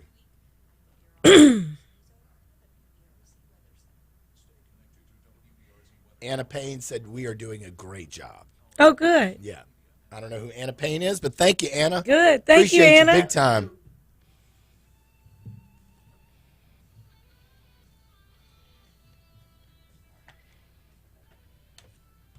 Rock on, Taylor Sharp. Okay, nice. Let's get those guitar riffs I love it. going. Early in the morning. That's right. You know, I've had my, big full cup of coffee. You've had a cup or two. We're a little wired up. That's right. Don't give us any sugar. It might be just off the chart. So thank you for bringing in the rock and roll. I am kind of a rock and roll chick, Well, Not the even rock it deep right. down. You rock it right. I am girl. rocking it right. That's why I rock it right. That's I right. figured. Rock I music. assumed. Look, we are having such a good time. Taylor Sharp is here producing. David St. Romain is my surprise pop-in co-host. And we're so glad that you could join us. Good morning. It's Monday, and we're so glad that you're with us at 7:38. We are very excited to introduce you to our next guest. If you are not following her, you need to. It means you're not in the know if you're not one of the 255,000 people following Alyssa Carson, who is the at NASA Blueberry on Instagram. This girl is rocking the STEM promotion. She is an amazing college student who has been through every space camp. She is a pilot. She has done so many different things, and she is going to be riding on the Rose Parade float on New Year's Day in Pasadena, California for the 133rd Rose Parade, representing young, smart women from Louisiana. Alyssa, thank you so much for being with us today. Hi, yeah, thank you guys for having me. You know, we love you, and we're so proud of you and everything that you do. And so I wanted you to come on this morning and talk a little bit about what you think about being invited to be on the Rose Parade float and update us on what you've been doing, because you do more than most people do. You do more before breakfast than most people do in a week. Yeah, of course. I mean, definitely super excited to be a part of the Rose Bowl Parade. I think it's going to be really amazing. You know, having the Louisiana float in the Rose Bowl Parade is also just exciting in itself. Having that representation of our state on such a large platform also, you know, it's going to be me along with some other folks as well who also have done amazing things for Louisiana. So all around, I think it's going to be a great community of Louisianians representing us on New Year's Day. So, yeah, I'm just really excited to actually see the float full of flowers and ready to roll. So I'm just honestly super excited. And as for an update, you know me, always busy. I know. Always finding new things to do. I guess over the summer, I got my skydiving license. I became an aquanaut. I lived underwater for over 24 hours. Always just getting into new things. So I'm now a junior in astrobiology, so getting more into more labs, and I flew with the Thunderbirds, I guess, earlier last summer. So honestly, just more things to come. So my pop-in co-host, David St. Romain, sitting here blown away. He has a daughter, and he's thinking, man, I got to get her busy. And yeah, how do you live underwater? I got to know. Tell us about that. Yeah, it's basically, so it used to be a lab, but they don't, they do some lab work there, but not quite as much as they used to. But it's almost like, you know how you can kind of put a bucket underwater and it can kind of hold the air at the top. So it's kind of like a big one of those. So there's a moon pool down there that you can swim up in. So and how's the pressure like? What's the pressure It's really like? not that bad. It wasn't too bad. We weren't super low to the ground, but they had everything. There was a fridge down there. There were beds. Now, I don't know how they got all that. That's past me, but That is the coolest thing. Well, I want people to go to your Instagram and look at some of the things that you've done. You were recently featured in Elle magazine. Not only, listen, y'all, not only is Alyssa gorgeous, okay? She's brilliant, but she is nonstop with the things that she aspires to do. And if one thing that we've talked about with promoting literacy in Louisiana, it's inspiration. That's right. And she is an inspiration. She is also a spokesperson for Nike, for Oil of Olay and Olay beauty products. She is internationally interviewed about what she's doing, and she provides great motivation. And your dad, Bert Carson, is so proud of you. We're all so proud of you. But tell us a little bit about what you're going to be doing when you get to California. yeah, so when I get to California, there is a bit that goes into the Rose Bowl Parade or being a part of it. So there's a few events. There's like a little opening reception.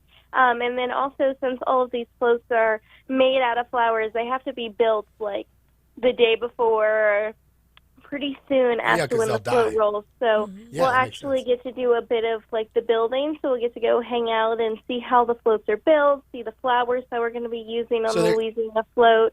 We'll go to the judging. They judge all the different floats. A few events like that, and then all leading up to the actual rolling of the parade.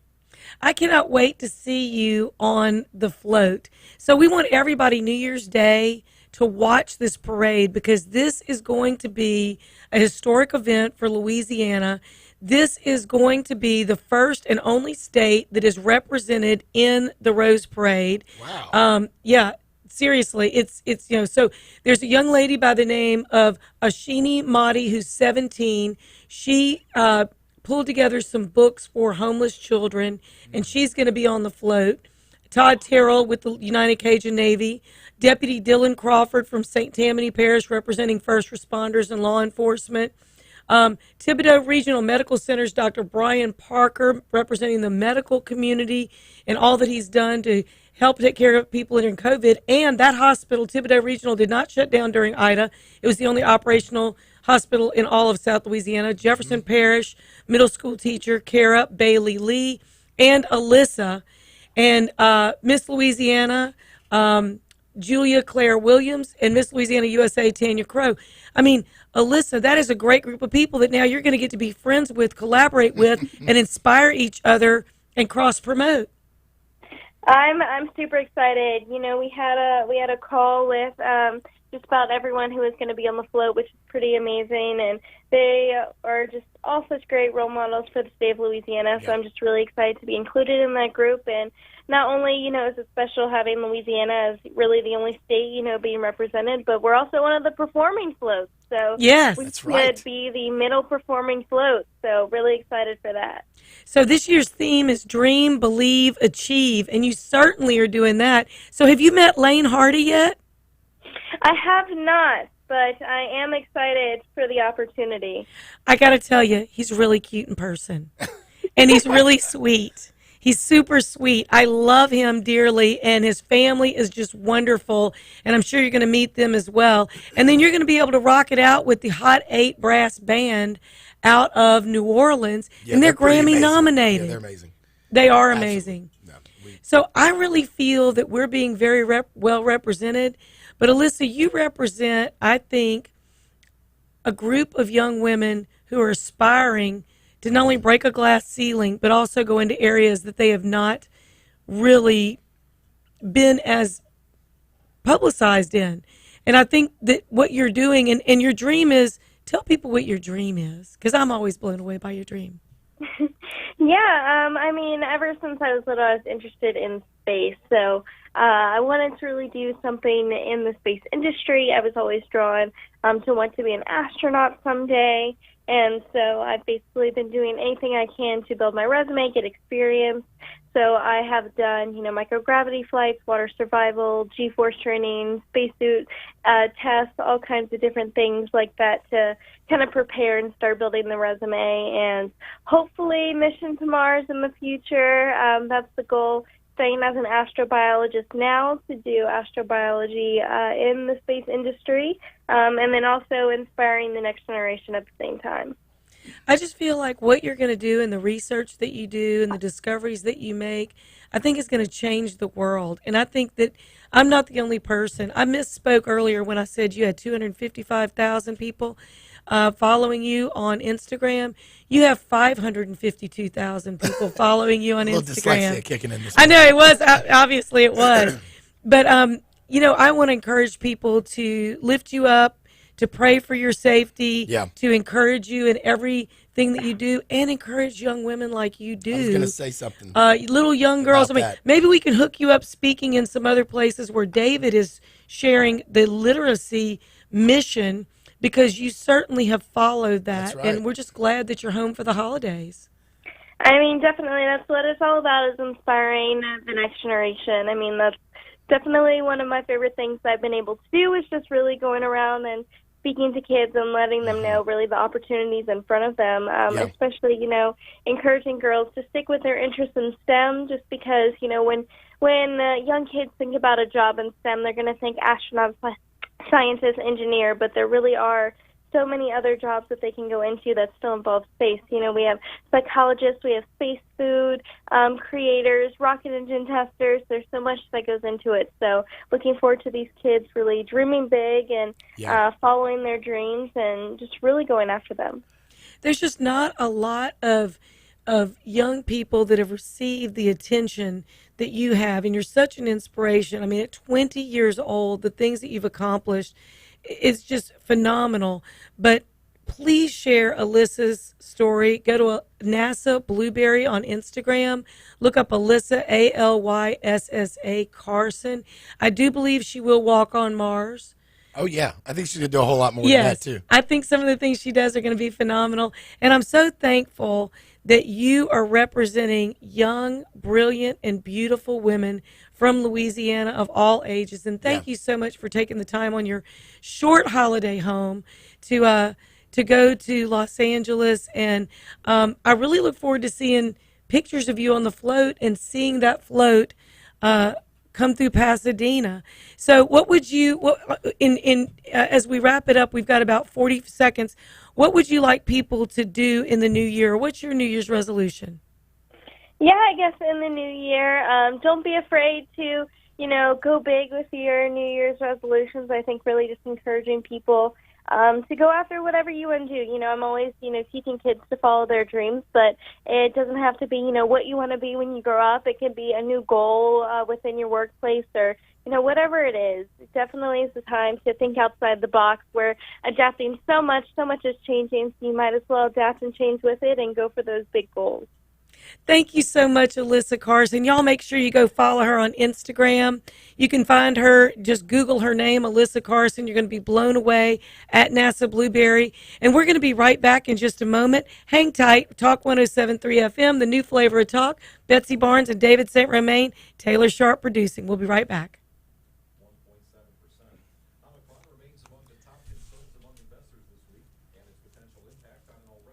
So now we've got 10 people watching on YouTube, so I want to keep it going. Just to say a couple words, I think Alyssa is what a model. What a model to our young ladies, specifically to our young girls. I have two daughters, drastically different in the way that their interests. Mm-hmm. One who is way more interested in what we would call traditional, direction. For her, it's more about academia and not really sure, but I've got another one who is definitely more in the STEM engineering side, and I think it's just an incredible model. I think she's an incredible model for young girls, and not to mention not to limit yourself. Right. It's like there's no limit on this. That's a great message for anybody. Truly. It is. It is. I think, all of us need to hear it. There really is to step into that vulnerability, step into that challenge. I've had to do that with these speaking engagements, and it's really because that's not where my strength is. At least I didn't feel like it was, and so I think it's brought out. To me, it's brought out something that I can now see. I do have talent in an area that I didn't know. So I think it's great. She's an inspiration to me. Yes, me too. And she's inspired. Gorgeous. I hadn't she's seen beautiful. Her, so I'm and I'll tell you what, I want to judge her on the other stuff. Yeah. I'm sure she's beautiful. No, I mean she's beautiful inside now. Yeah, she is just sweet and precious and kind, and she can absolutely. I don't want to judge her at all. I didn't mean it like that. Yeah. But she'll blow you away with the stuff that she's done. And if you go and look at her Instagram or you Google her, Wikipedia, whatever you want to do, she's an extraordinary young lady. But I tell you, her father has encouraged her. Father's influence over their daughters is so pivotal to what the daughters believe they could do. My dad was really, really good at saying to me, he would always challenge me and say, you can't do that, you can't do that, knowing I would do the opposite. So he used reverse psychology. But he would say, in the other hand, you can do anything you want to do. With an intention to hurt you. No, not at all. No, he honed my stubbornness. Exactly. He honed my decision making to be committed to doing something by challenging me. If it was easy, there wouldn't be any benefit. That's right. It's got to be a little bit difficult. You talked about the parenting. I think that's like literally 90% of our solution. Yeah, daddies, call your daughters, even if you don't talk to them all the time. Oh, even if you haven't talked to them in a while, call them up. I don't see my 15-year-old, but about 4 days every other week, and because she's with her mom the other times, and it's the dynamic that works in our family as is. But it's all good. And I know, my daughter knows how much I just, I love her because I tell her all the time, because that's my love language is words of affirmation. But I think, when she reaches out to me, I can't wait till she reaches out to me. I have to take the step.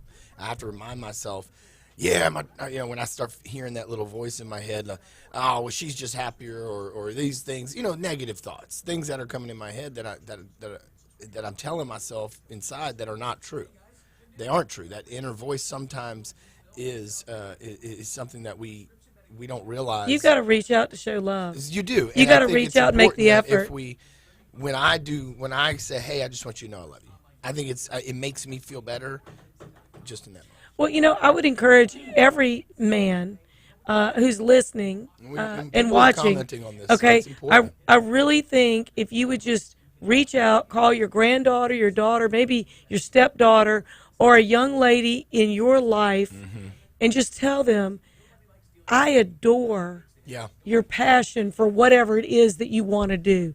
Just encourage them and tell them it's so simple. It's a quick phone call, and just say, hey, I just want to tell you I was thinking about you this morning, and I just wanted to call and tell you, man, what you did was awesome, or what you cooked was awesome, or what you achieved was awesome, or the song you sang was phenomenal. Do something to bring out that smile, that sparkle. One of the things I miss, my dad's been gone about 14 years. The thing that I miss most is the way that my dad, when I walked in a room, no matter what we were doing or where we were, the look of adoration on his face is irreplaceable. Yeah. I knew without him saying a word, he loved and adored me. Nonverbal communication. And I was the oldest and the only girl. Wow. So I say I was his favorite daughter. Yeah, of course. I was the only one. But my dad always made me feel special and phenomenal. And so I'm going to encourage you, if you're a gentleman listening, take the time to call a young lady or if you're someone, a young lady listening, call your dad. That's Quickly, right. I just want to say I know this feeling, and there's somebody watching who I know was really close to their father. So these moments are very special. We want to continue to, yes, cultivate they absolutely those and keep are. pushing them.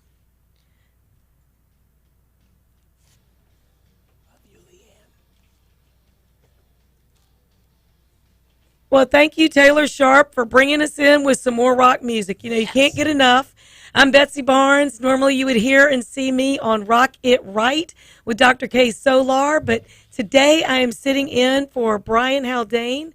We're glad that you could join us. I have my surprise pop-in co-host, David St. Romain. Yo, good morning. Yo, baby, yo. And we have Taylor Sharp here producing, and we appreciate Taylor. And we may have another call in from California. Everybody's getting kind of excited about Louisiana going to Los Angeles about this Rose Parade.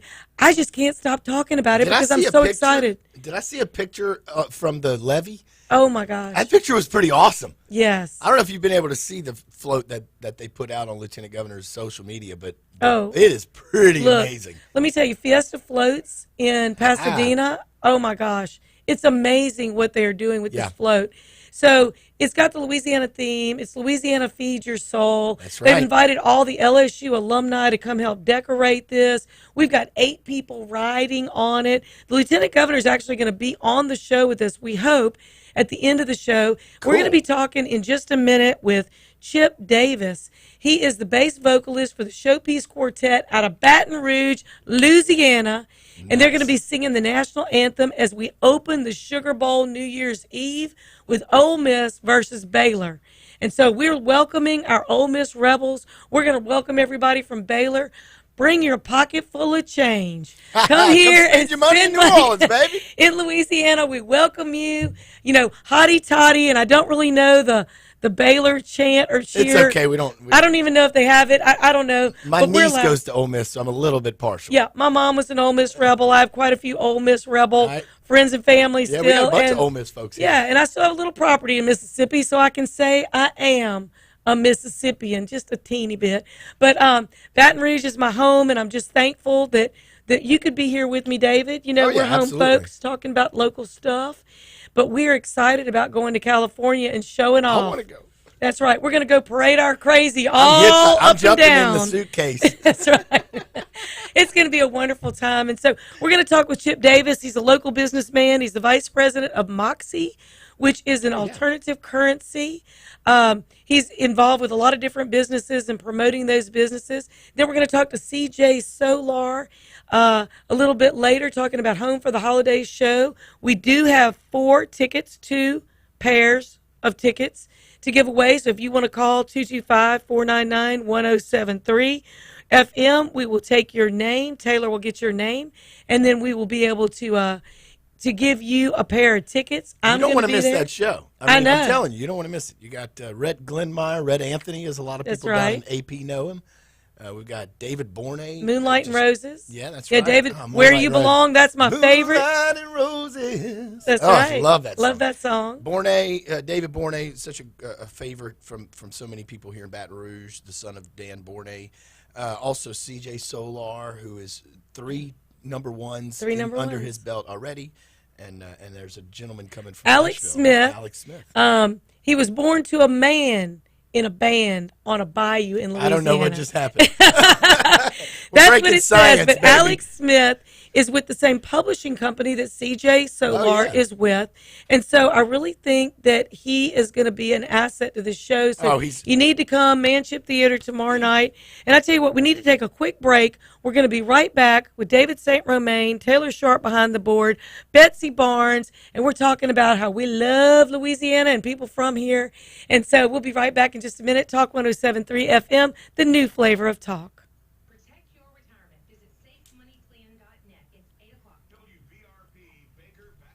Baker, Baton Rouge. I have that website pulled up. For the quartet thing. Which one looks good to you? Something lively, maybe? So what's up, 5 folks? Say something online. We want to hear from you. If you got a question, I know that probably 4 of you coming off my community. So y'all jump on. Debbie, what's up, Debbie? What's up, Leanne? My girl's all the way up in Missouri watching us, running the Raising Cane's now. Kathy, good to see you. Thanks for your text the other night, and send my love to Jessica for sure. Give my folks some love while I can. Well, you know what? There's so many people that love you and they love your music. And you recently, while we're on the break, YouTube can hear this, but you were recently with Alabama for a suicide awareness concert. That's right. The band Alabama, and they're your good buddies. They know you. They love you. I mean, when they're getting to a point now, they might not remember me, but no, I'm just kidding. We there was a fundraiser for a really great suicide prevention organization. They did so. There's been there was a tribute band created from some of the family members of Alabama, and so they created this tribute band, and Randy will come in and Teddy will come in. Jeff's not quite in the medical ability to do it anymore, but Randy and Teddy will come in and support this tribute band wherever they are. So they'll do a whole show of Alabama songs, and then Randy will dip in, Teddy will dip in, and they'll play along, sing a couple songs with us.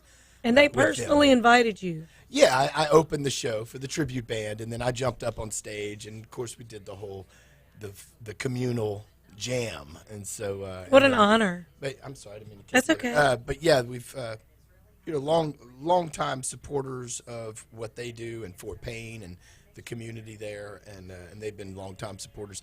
I'll have you know that Randy and Kelly Owen donated $2,000 of their own money to feed Terrebonne Parish.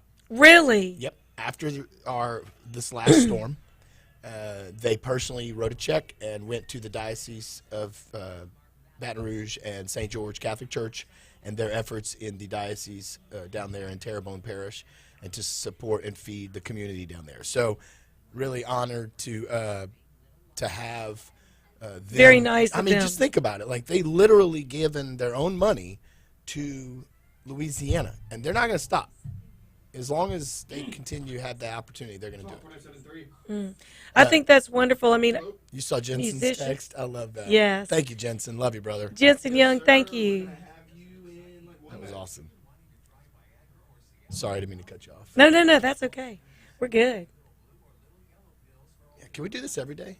Sure. I could do this every day. I'm telling you, Gordy, don't watch. Between Gordy and Flynn, they're going to be like, yeah. Hey, look, I it got was a Gordy no-paying and job Flynn. for you. It was Gordy and Flynn that really gave me the opportunity to share my ideas and voice and represent women in talk radio, because there wasn't any two women that were on talk radio in the state of Louisiana. No. And so Kay Solar and I were able to be that first. I don't think there could be two better women either. Yeah, two busy blondes. That's it. I mean, hey, everybody should love a busy blonde, right?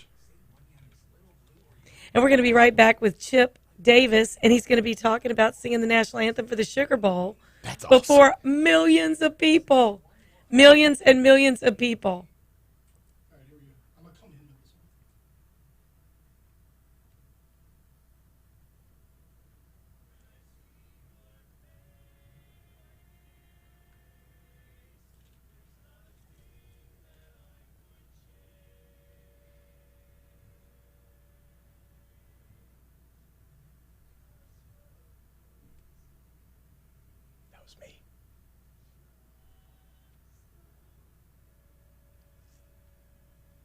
Wow.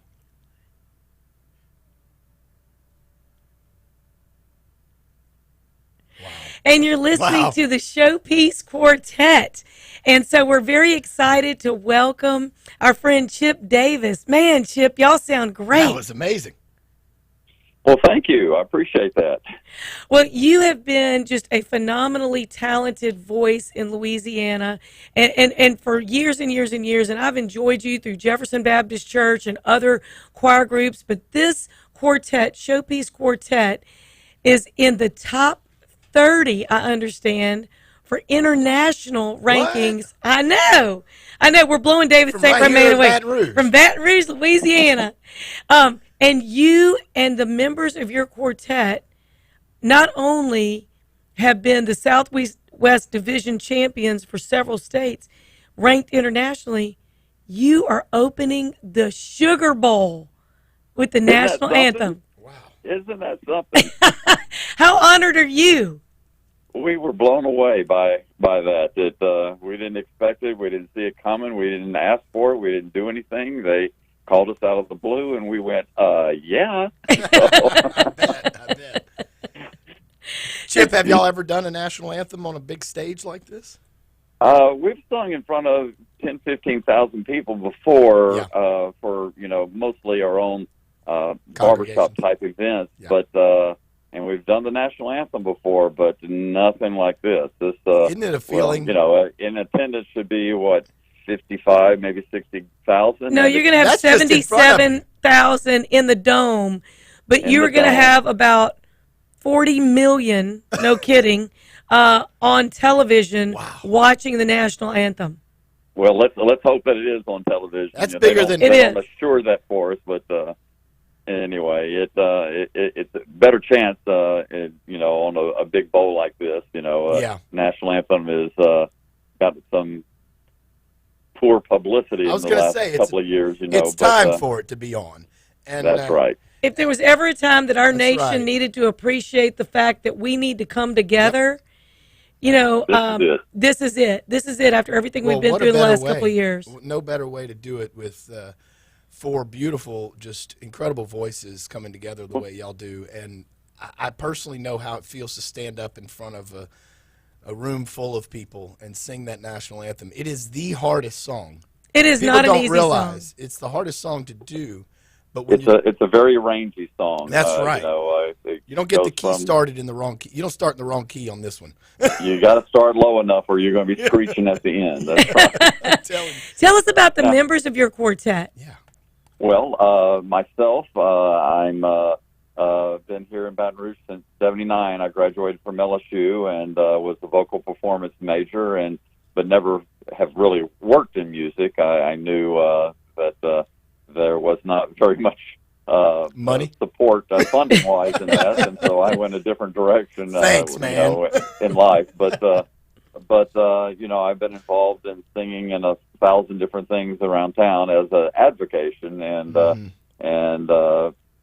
had discovered discovered barbershop in around 1992, and were in some other quartets and did pretty well with those. Went to international contests. I've been to international contests like 11 or 12 times now with various quartets.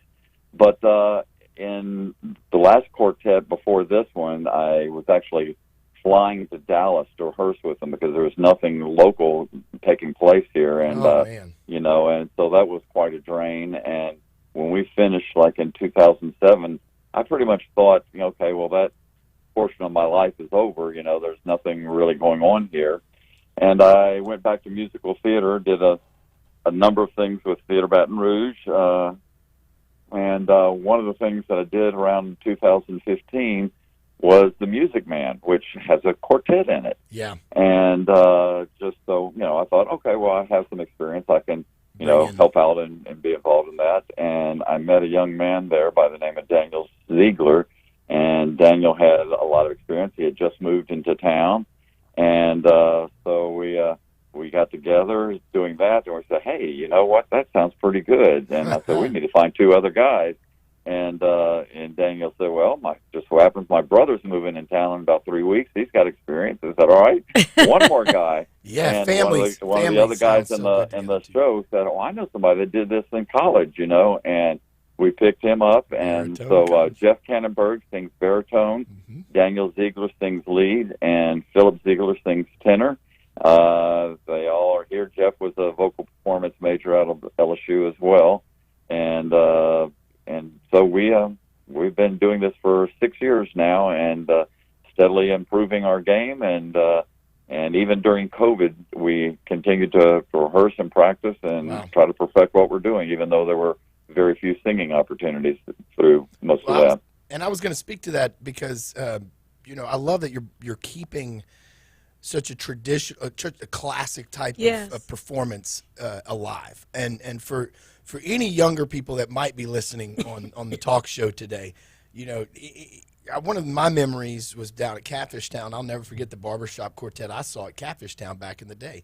I mean, it was a big influence in my life. So, Madison, I really appreciate you keeping this traditional music alive.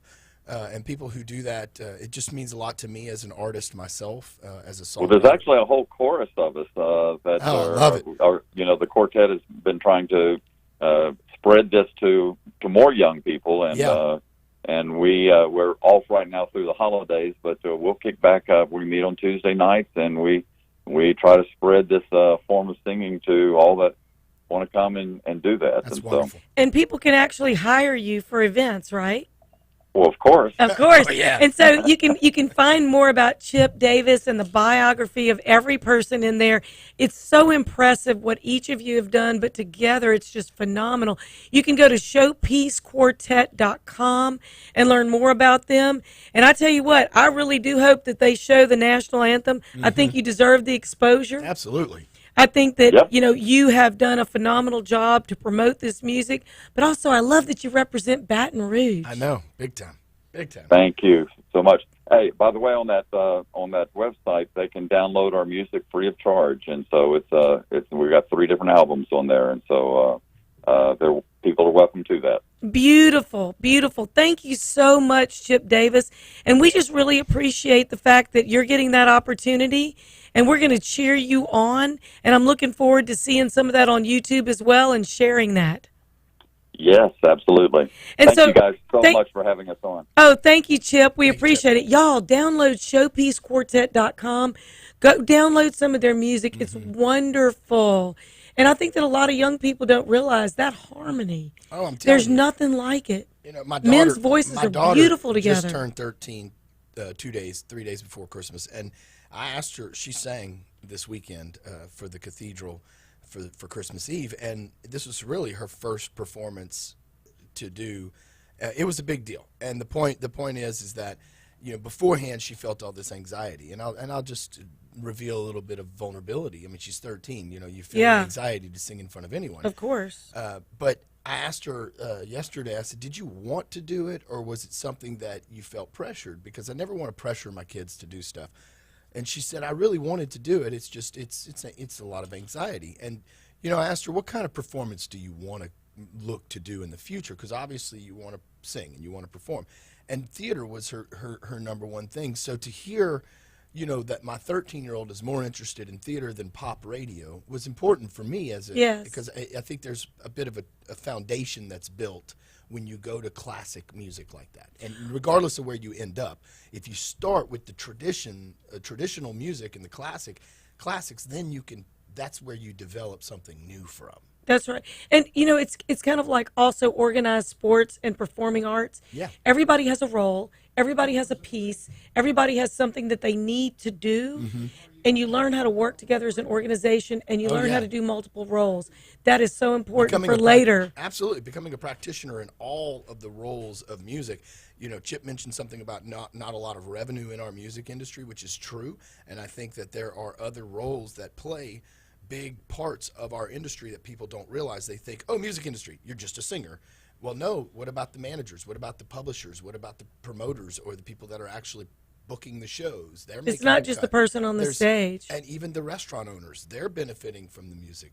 You know, so there's all areas of industry. And let's face it, we're a gig economy, and we love a good time. We're a tourism economy. Yeah, we are a tourism entertainment economy. That's right. So the very fact that we can bring more entertainment to the national stage from Louisiana, like Lane Hardy on the Rose Parade, and other performers on that parade, like the Hot Eight Brass Band. Look, they just got a Grammy nomination. I mean, come on. What we say about our guy down in New Orleans who's had more Grammy nominations? Oh, John Batiste. So he performed in the Macy Parade. Anyone in the world ever.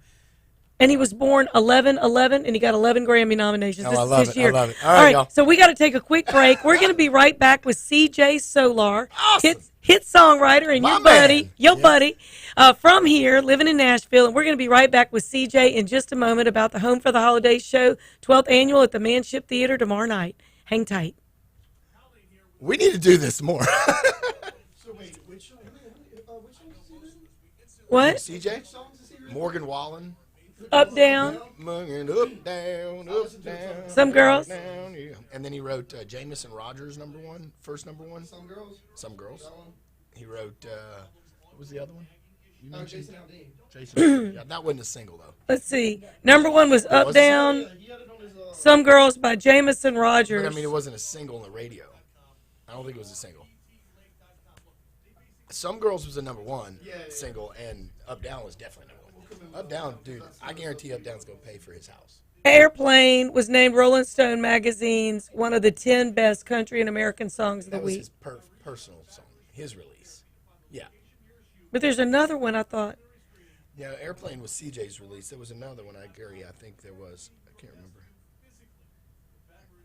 Is he on the phone? Yeah. Okay. So right after this, we'll get to it. We got like a minute and a half. Oh, do we? Good, I got time to go. Yeah, you got potty real quick. Yeah, that's all that coffee. Hey, Rob, sorry for a little much. No, you're fine. Enjoy it.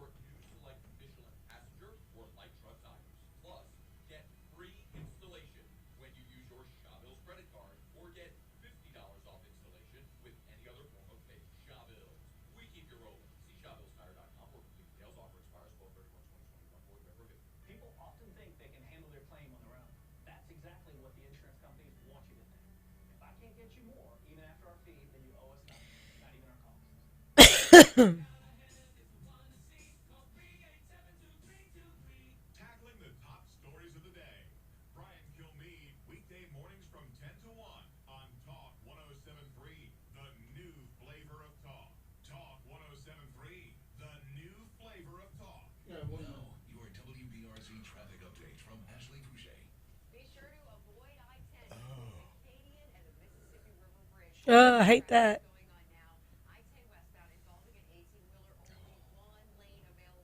No, that's gonna suck. So what's the project that's going on? I just heard about it. Like a flyover?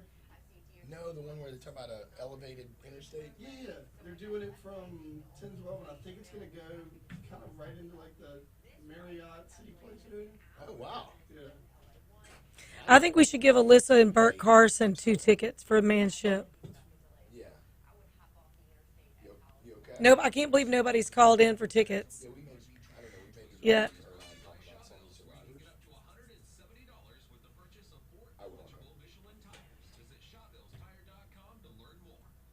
go.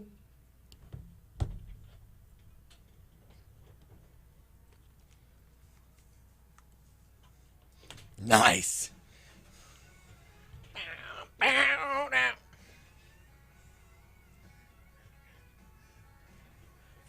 After 5.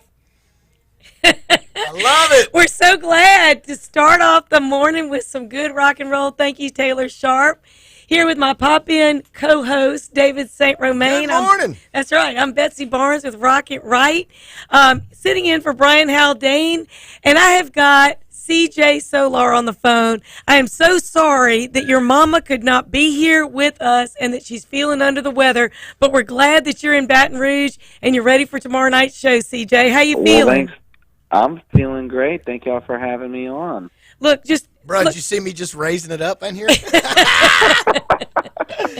I wish I could have been there to see that. I know. Well, you know what? Chances are you might see it tomorrow night because we're like super fans, and you know I'm a little loud, Yeah. CJ. So I'm a little, No. you know. Yeah, I am.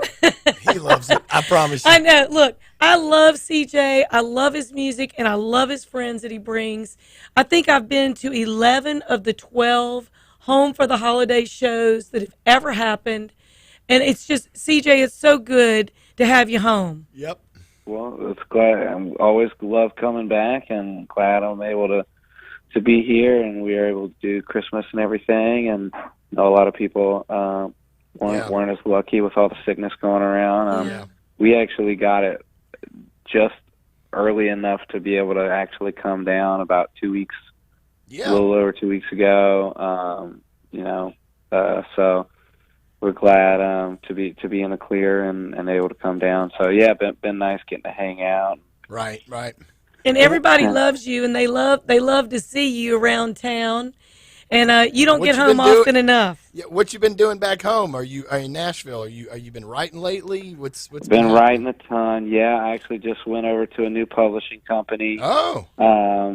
Seagale, the one that I was at, that Brad Paisley was a co-owner of. I was there for 7.5 years, and they sold to a private equity group last year, and Seagale. I just felt like it was a good time to see what else was out there. So That's right. I remember. So went to a new startup called Edge Hill Music, and they're really great peeps, and I'm kind of in a little bit more of a leadership role, and well, you've had your feet you've had your feet in the water for a few years now, and you've had cuts and holds and number ones. I mean, when you start to build a repertoire like that, people start to feel like you're part of the fabric now. Yeah, man, I've been super lucky, and no, that's not luck. That's hard work meets opportunity and talent. That's right. Well, I appreciate that. I think you deserve it all, man. And I remember when we together, people don't know this really, but when CJ was graduating Catholic high school and he wanted to move to Nashville, I was writing in a building in Nashville, and he came to Nashville, and we had a little time together. And then he went to college at Belmont. I bunked up in their apartment, in their condo for a few months, and he really created an atmosphere for yourself, dude. And you created a community of friends and a band that is just solid as all get out. I mean, just a lot of talent. I'm really proud of you. I know how much people are proud of you here, and I appreciate personally that you keep coming back. You keep giving back, putting time in here and playing for us, not just and sharing what you're doing, not just going on and doing your thing and forgetting about home. Yeah, man, can't stop coming back home. Love home is where your mama is. Seeing the peeps. Home is where your mama is. Well, for now, because I know. I don't know about she might be making some moves. I know. I think your mom and dad are going to be heading your way, CJ. Yeah, at some point, but yeah, I mean, I'll always be coming back. So, lots of fam, lots of. One question I do want to ask you about Edge Hill is that who is the folks that are running that? Because I remember there was an Edge Hill Music back in the day that we had hired on promotions. Oh, really? This is a newer startup. It's actually a Chicago business guy, and who kind of so yeah, it's not. I don't think they were ever in the music business before. Yeah, right on. They came down a couple years ago from Chicago and kind of started this thing, which Edge Hill's, a major neighborhood community, right by there. So I think they actually moved into the Edge Hill neighborhood and were like, let's call our publishing company Edge Hill. Right. We're going to make ourselves right. But you with your talent and your network, you, I'm sure, bring a value to this publishing company. Not only the, I don't know your situation, whether or not you bring in an old catalog or just creating a new one, but I would say regardless, and your talent level is going to increase the value of Edge Hill music no matter what it is.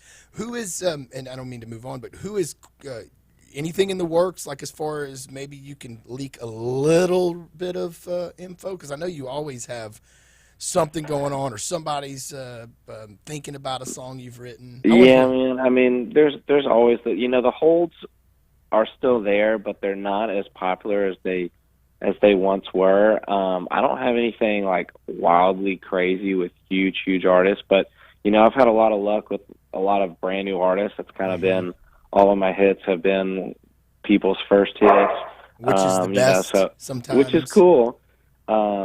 So I've got newer artists I'm working with. I've got my own record that I've actually been working on that's going to be coming out at the top of starting to put singles out at the top of this year, and right on. The whole thing will be out within a few months, and my new company's also helping with that, which is great. And so yeah, man, it's crazy, kind of straddling that line between writing for others and writing for myself, and I still love playing shows, and we've got like a little Tin Roof tour coming up here in January and February. Got the band coming out, and we'll be the Tin Roof in Nashville. They've got locations kind of all over the country, so we're gonna be driving around and playing some of those, which should be fun. So how you feeling about tomorrow night? Oh, dude, it's gonna be great. Rhett Anthony and David Bourne have been playing it forever. And then my buddy Alex Smith is actually at my new company as well.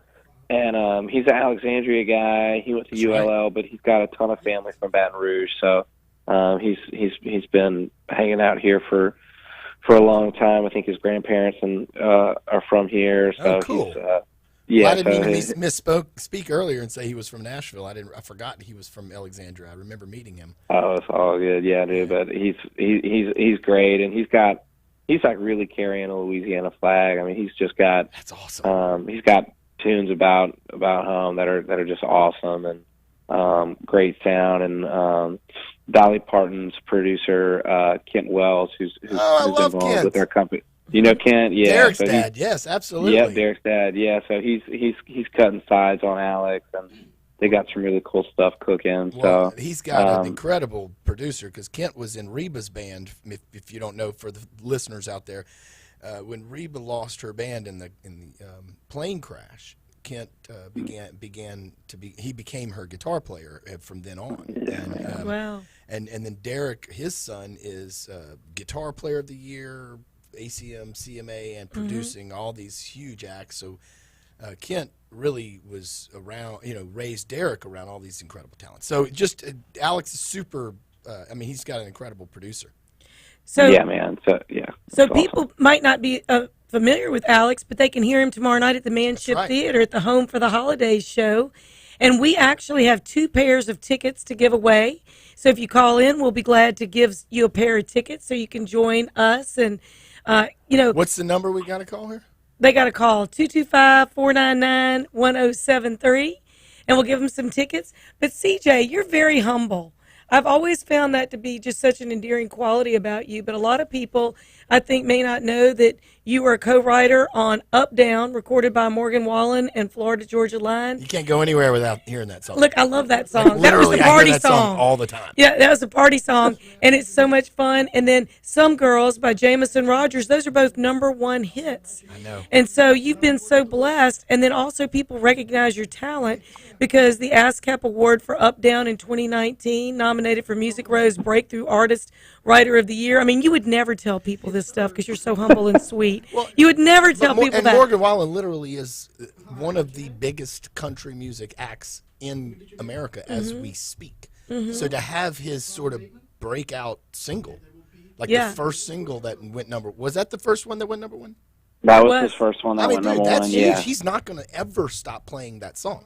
But you No, That's it's gonna a- never it's a staple be- in his catalog. Right, exactly. That's right. And then your song, your single "Airplane," was named by Rolling Stone Country as one of the 10 best country and Americana songs. It's a great song. Oh, it is a great song, so everything you do, we just love it. And I kind of know all the words now, Well, so I kind of sing along. You're I know a fangirl. I am like I'm such a groupie. I'm a CJ Solar groupie, and it doesn't hurt that your mom is one of my best friends. So I mean, you know, and I've been going for a while, but. That's right. But, you know, David Bourne, great singer-songwriter. And then Rhett Anthony Glenmeyer. Listen, take a date, take a friend, get some girls together. Look, these guys never mind girls in the audience. So you can woo-woo. If you're a woo girl and you've been to Nashville, look, if y'all have never been to Nashville, that is so fun. You can walk up and down the street, go around Broadway, and these girls on the back of trucks, it's like bachelorette party central. Party, yeah. And it's like, woo, woo. I tell you what. I can't even do it that high now. The But cool thing about Nashville, though, it's is crazy. It's guys changed like the economy.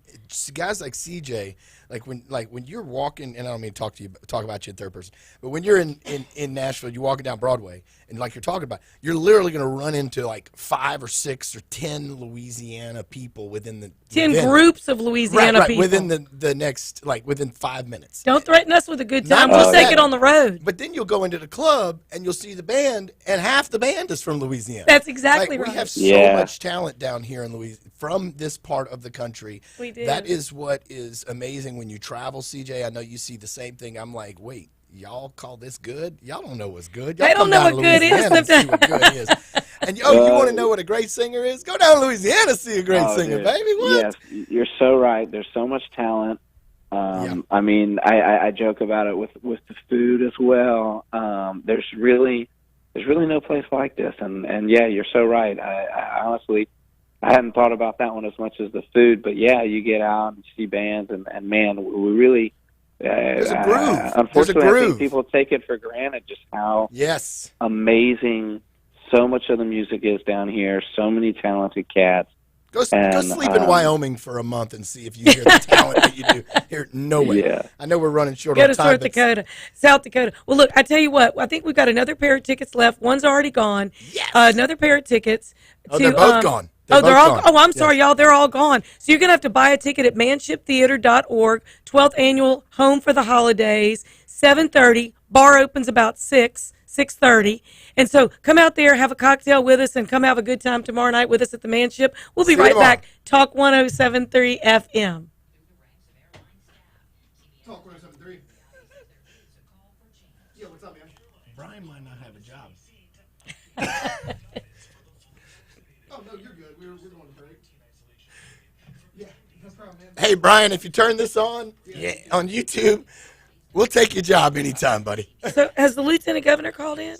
No, but Nat, whoever was supposed Oh, Nat? Yeah, he called in the middle of the interview, and I just told him to call back in like 5 minutes. Oh, okay, because I've got the lieutenant governor at 8:37. Is he going to be able to make it? Do we have a minute or two in between for Nat? I hope he doesn't want to tell a long story. No, I mean, I think he... I want to make sure we get him on. What do you have for the last one? See, the lieutenant governor? No, after that.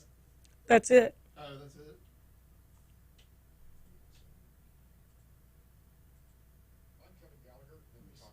Kevin was the first person to ever play my music on the radio. I love Kevin Gallagher.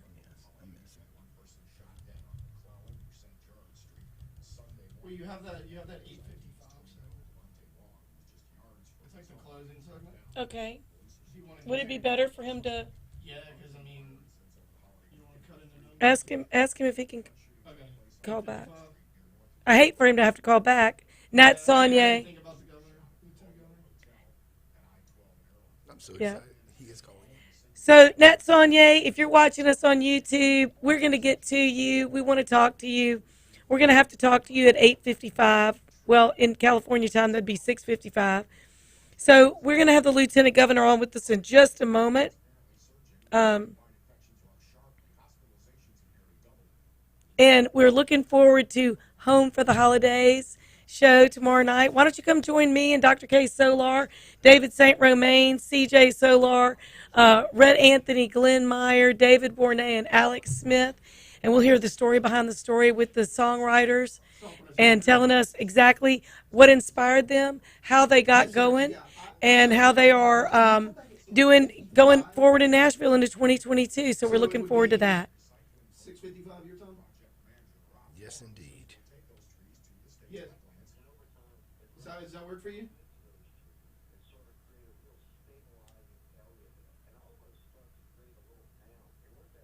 Okay, that's no problem then.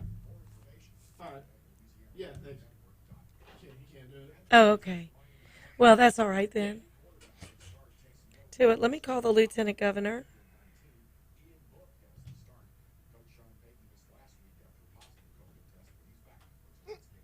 Mike Bolito, like my Facebook page. Thank you, Mike. Now, your WBRZ traffic. How many minutes do we come back? You got like 2 to 3 minutes. Okay. Can I step away for just a second? Use the potty, definitely. Do what you got to do.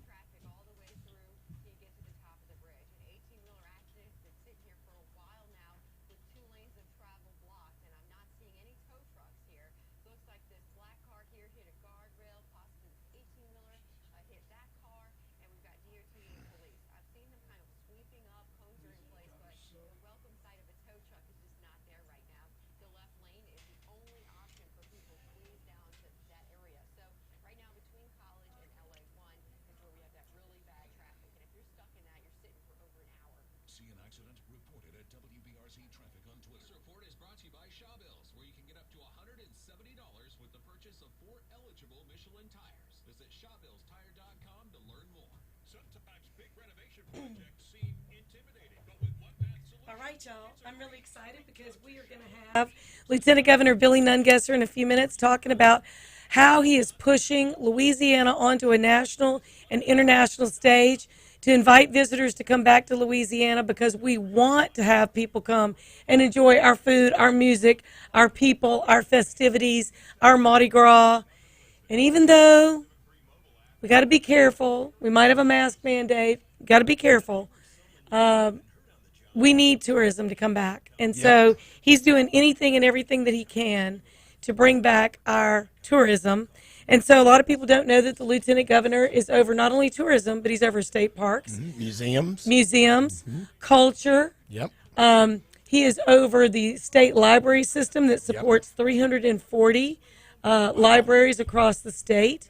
He is has just developed a Louisiana Museums website to tie in not only the state museums that he's over, the 9 that he's over, but 411 other museums across the state.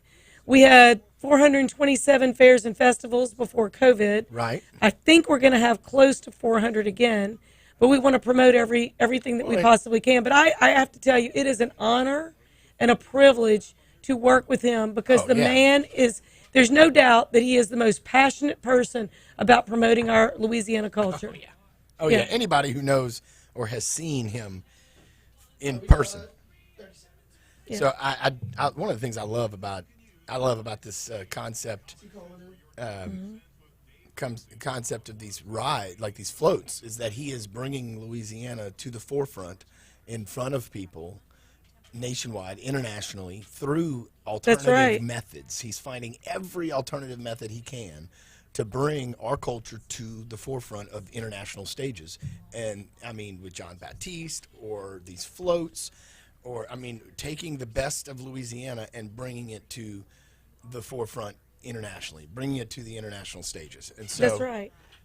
You know, there's more of that is headed this way. I know that more of and his efforts with helping the underprivileged and the at-risk and the people who need. That's right. All right, here we go.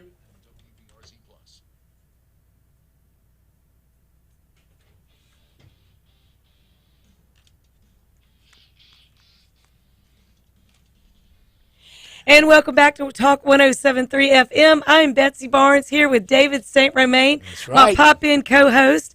And I got to tell you, I am really thrilled that the best boss in the entire world could be with us, your friend and that's mine. awesome. I know, Lieutenant Governor Billy Nungesser. Thank you so much for being with us. Glad to be with you. Good morning. You know, even though it's our day off, we're not really off. Never off. Because we're promoting Louisiana, right? We love Louisiana. But thank you so much, sir, for being with us. I'm really excited for everything that you have planned going forward with the Rose Parade. And it's just an honor to be able to see Louisiana represented on such a stage. Thank you for doing that. Well, it wasn't me. We have a great team. Yeah. You included. And, David, thank you for what you did for our veterans, the Songs for Survivor. People are still talking about the service that has meant to our veterans. And I hope to work with you to continue that incredible program that helps our veterans. We're blessed to have so many people around Louisiana involved in the tourism industry that have a love and passion for bringing visitors here. And so it's been a whole team effort from the Macy's Day Parade to now the Tournament of Roses to put Louisiana's best foot forward. Well, 37 million people are expected to look at this nationally and internationally. That's not even counting YouTube. That's not counting social media or anything like that. So tell us a little bit about how you came up with who you wanted to perform and the riders that are on the float. Well, when we went out to L.A. and made the presentation to get the first time ever a state was allowed to put a float in, we saw on their logo, Dream, Believe, Achieve. And it was kind of just a thought when we got there, saying, well, look, besides Louisiana being hit by the two worst hurricanes, everyone's been through COVID. We've got a love and passion for parades and Mardi Gras. We'd really like to be a part of your parade.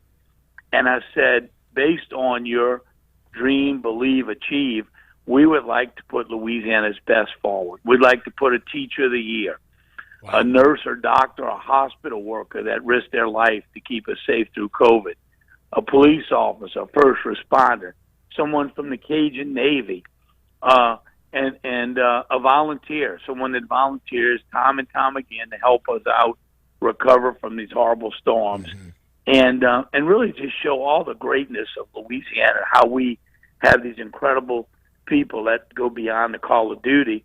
And she had one question. She said, is everyone in Louisiana that passionate? Yeah. And I said, yes, ma'am, everyone is. Everyone has a love and passion for what they do, and that's what makes Louisiana special. It's our people. And so we were really thrilled and honored to have them accept us, one of only 3 floats to be added to the Rose Bowl this year. Wow. That is an incredible opportunity for Louisiana, and you were just the exact right person to express our personality as a state. That's right. Well, it's going to be a great day. You know, Lane Hardy, American Idol, a winner with the Hot A Brass Band. We'll be out there all week from 5 in the morning till late at night, putting on more than 35,000 roses and other flowers on that beautiful swamp scene. Louisiana Feed Your Soul logo, and covering it with flowers.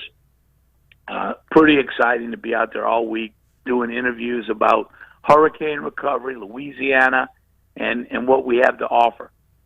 Yeah, just to see you bring the best of Louisiana on an international stage like this, it makes me proud to be from here. It makes me proud to work alongside of you and Betsy and just all of the people here in our great state that really do try to bring, just our culture to the forefront and really continue to show it off. It's amazing.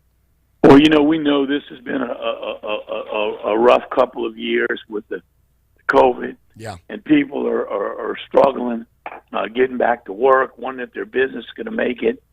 And hopefully doing this New Year's Day, besides the publicity it brings to state, it will also give us just a little bit of, like you said, pride going into the New Year's that things are going to get better, and we're going to have a good year here in Louisiana. We could definitely go up, that's for sure. So if you want to feel motivated, be sure to watch, and it'll get you motivated. That's right. Yeah, we're just like the Macy's Day Parade, we wanted to highlight a great musician, talent, show the talent. John Batiste did a great job at the Macy's Day, and we're excited to have Lane Hardy representing us. Here's a young boy from a small town who made it big. Just a great opportunity to highlight that talent. Much like you, David, the talent you brought to that incredible program for veterans. I'm so proud of that and what you've done. Thank you so much. So initially, there was supposed to be about 65 million people that saw the Macy's Day Parade with John Batiste, who had just gotten nominated for 11 Grammys, most ever. And people loved his performance. They felt it was the best performance. Actually, within a week, 1.5 billion people had seen his performance and seen the float in Macy's. So it's going to be exciting to see how many more people in California see Lane Hardy and also Hot 8 Brass Band. Yeah, we really did knock it out the park with that one. We had the advertisement with the alligator up at Times Square, and we were out there giving out beads and talking about Mardi Gras, doing a lot of national, international interviews, and we were hoping. We far exceeded all of our expectations in publicity, and good publicity for Louisiana. So that was absolutely a home run, and we're looking forward to next year because a lot of the special events didn't happen this year, as both parades are scaled back because of COVID. Right. So it's a great opportunity to look for all those new opportunities that we can do when they're back full blown, and all those in-person events that will take place next year at Macy's and, of course, at Rose Bowl as well. A lot of people don't realize that you are over the Louisiana Seafood Promotion and Marketing Board, and not only is seafood such a huge industry, but also recreational fishing, and Lane Hardy is very much a avid fisherman. He's a country boy. He is a country boy. He's from the LP. He better be a country boy. Well, we actually got Lane involved in shooting some commercials. That's right. That we are sending out through all of these social media platforms where people go to see where the fish are biting in the country, and using Lane to help us promote the great fishing here, help our charter fishermen get back to those incredible numbers before COVID, and let them know the fish are biting in Louisiana even with COVID here. Oh, yeah. I was down in Gibson last week cleaning out the duck camp, and I was blown away how beautiful. Just so beautiful to get on that water and see it pristine and just look across the bayou and the swamp over there. And it was just such a reality check about how just impressive our nature is down here. And, we hope to bring that a little bit to life with the swamp scene and this float. And I saw the picture. Doing it with those beautiful flowers. Hopefully, will really bring some attention to how beautiful Sportsman's Paradise really is here in Louisiana. Absolutely. And if people want to see a picture of that float, they actually can go to louisianatravel.com and then look up Rose Parade, and they'll see a beautiful picture. And if you know someone that is from Louisiana or is an LSU alumni or any college or university alumni, if they want to help build this float, they can do that, and they can also contact the Louisiana Office of Tourism about that.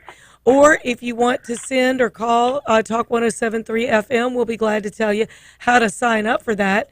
And it's just going to be a beautiful, beautiful float with the cypress trees, the P-Row, the fishermen, and then the band. Yeah, it's really. And we're also going to have Miss Louisiana representing. Actually, two Miss Louisianas will be representing Louisiana, and those great first responders.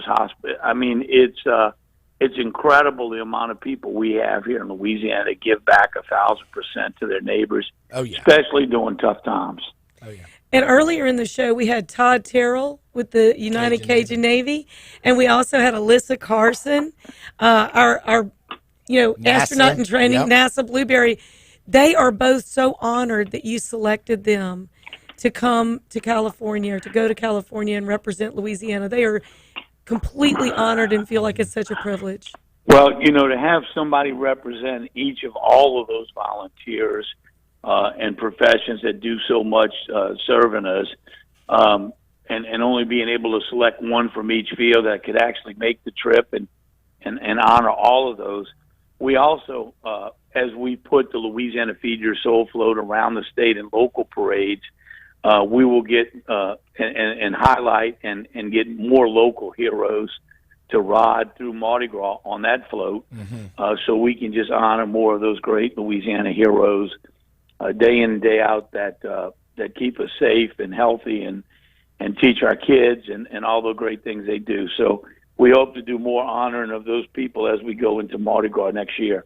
Yeah. You picked some really wonderful they're a great young example. people. They're a great example of the heart of Louisiana. That's right, multiple generations. Mr. Terrell, the Cajun Navy, they were quickly known about how much they give and serve the community, coming back, the community serving the community. That is what Louisiana is all about. And to bring that to the forefront on an international stage the way that you have, Lieutenant Governor, we just are honored to have you represent us and to bring these people to represent us in our state. Well, thank y'all. It's very easy when you got so many people that really care and work so hard. Yep. And we're looking forward to a great new year. Y'all have a great week. I'll be waving to you from L.A. We'll be jealous a little bit. I won't lie. That's all good. Y'all have a great day and Happy New Year. And safe travels to you as you go to Los Angeles tomorrow.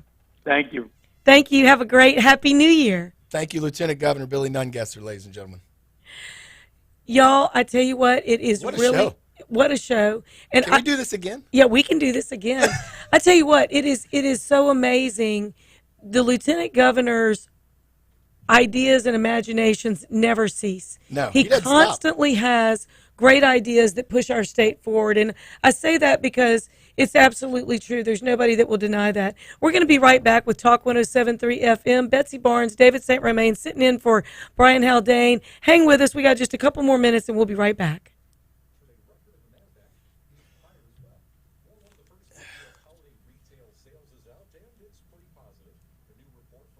How am I still feeling all jacked up? I need more coffee.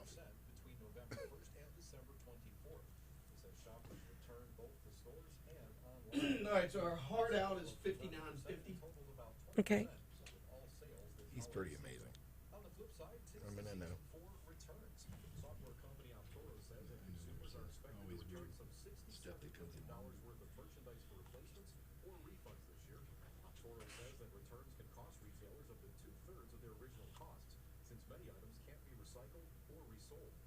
Also, many items returned still have data on them that needs to be wiped, which Toro says only adds to the complication of the retail return process. That is your money now. Have you ever wondered what town in Mexico were my ancestors born? Felt curious? Did my great-grandmother really live to be 100? With Ancestry's vast record collection, you can find fascinating details that bring your family's story to life. And right now, you can explore more than 5 billion records for free. Just imagine what you might find. My great-grandfather was married how many times? Visit Ancestry.com/radio to search free. Now through Friday. That's Ancestry.com/radio. This holiday season, give the most eternal, unique gift of the year. Name a star after someone. I'm Rocky Moselle with International Star Registry. For $54, they call 800-282-33 or visit starregistry.com. That's what we need to do is name a star after our children. Might be hard to see it, but you know.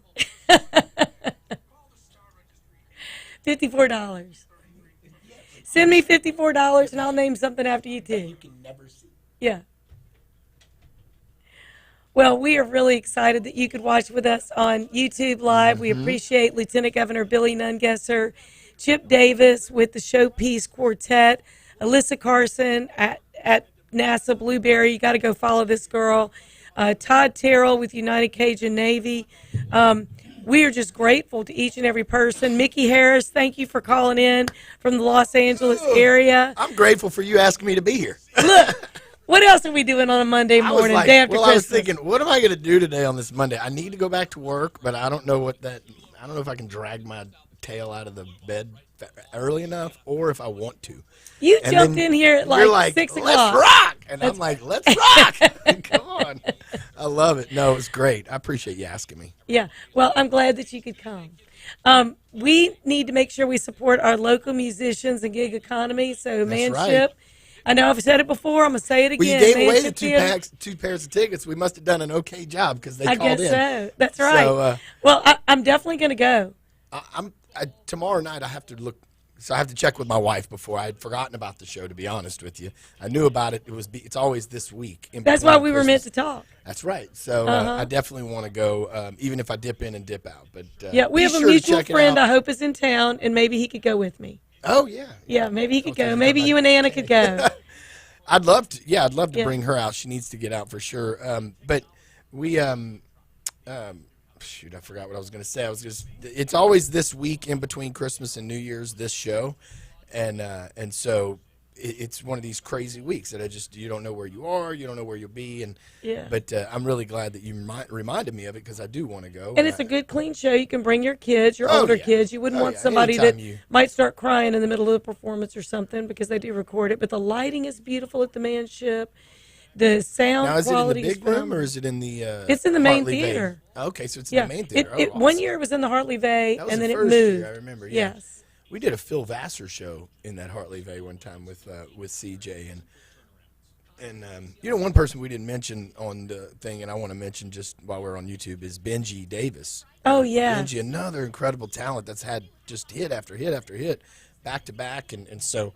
I know Benji was on this show at one time on the holiday show with CJ, and just to add to the flavor of talent. I mean, there's so much roux of talent from here. Yes. That I think people, the more that we can talk about not taking for granted. Yes. That talent, and I don't mean that just because I'm a singer. Obviously, it affects my own stuff, but it's really important to me that people continue to remember that we don't take that for granted, because COVID was a good reminder when it was taken away, and all of a sudden the supply of live music was zero, and we went to virtual. So anyways, we can talk about that later. It's another whole conversation piece for a podcast.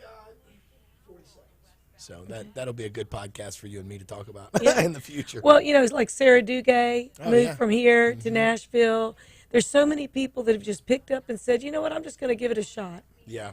Let's just see what happens. It's Kristen Foreman from Lafayette. There's, so many. Mackenzie Knaps, incredibly talented singer, like one of the best female voices I've ever heard. Chaselyn Jane King. Chaselyn Jane. What's the little girl that played with? We can go on forever.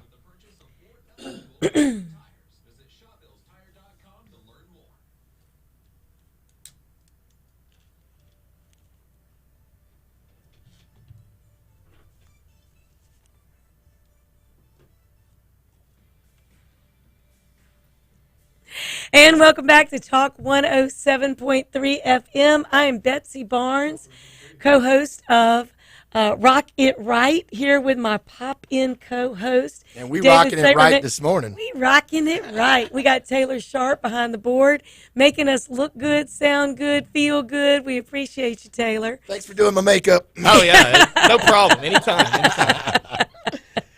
Well, it's a different show this morning. You didn't hear all about economic development. You didn't hear all from your normal guests. Look, I would have loved. Except the Lieutenant Governor. Except the Lieutenant Governor. He is a regular guest on Brian's show. And I got to say, though, I was a little disappointed that Stephen Wagasback with Lobby was taken off, because I really do want to have him on my show. And I love Stephen Wagasback. I'm a fan. Like to call his son. He doesn't even know what a super fan I am. I just admire what he does. I admire his tenacity. I'm a super fan. Yeah, he came up to me the other night at the Catholic football game, and I was kind of dazed because I didn't recognize him at first because it was dark outside, and I'm so impressed by him. I was a little nervous. I was like, he's so smart. He knew me. I was kind of really impressed that he even recognized me. I was so thankful for that. But Stephen, one of my favorite people, he's a big reason why we have so much business and industry going on here, and how we stay in contact. How we stay informed. Yes. I don't know a lot that goes on, but when I hear this show in the mornings with Brian Haldane, I listen to this show almost every single day, and I always learn something. I learn about our economy and about the industry here in Louisiana. So if you're needing to get up on the industry, be sure to listen here weekdays from 6 to 9 a.m. the mornings with Brian Haldane. That's I'm right. so glad that you put that on there, Taylor, because I was able to read it like a cue card. That's right. Come on, give me something. Where you at? Talk. No, that way you. I mean, I love it. You're like Jamie of Joe Rogan right now. Is that right? Yeah. Jamie? Yeah. Keep it a little more tame than that this morning. But Yeah. Hey, where's the drinks and the close- cigars? Close enough. Close enough. Come on, let's do it.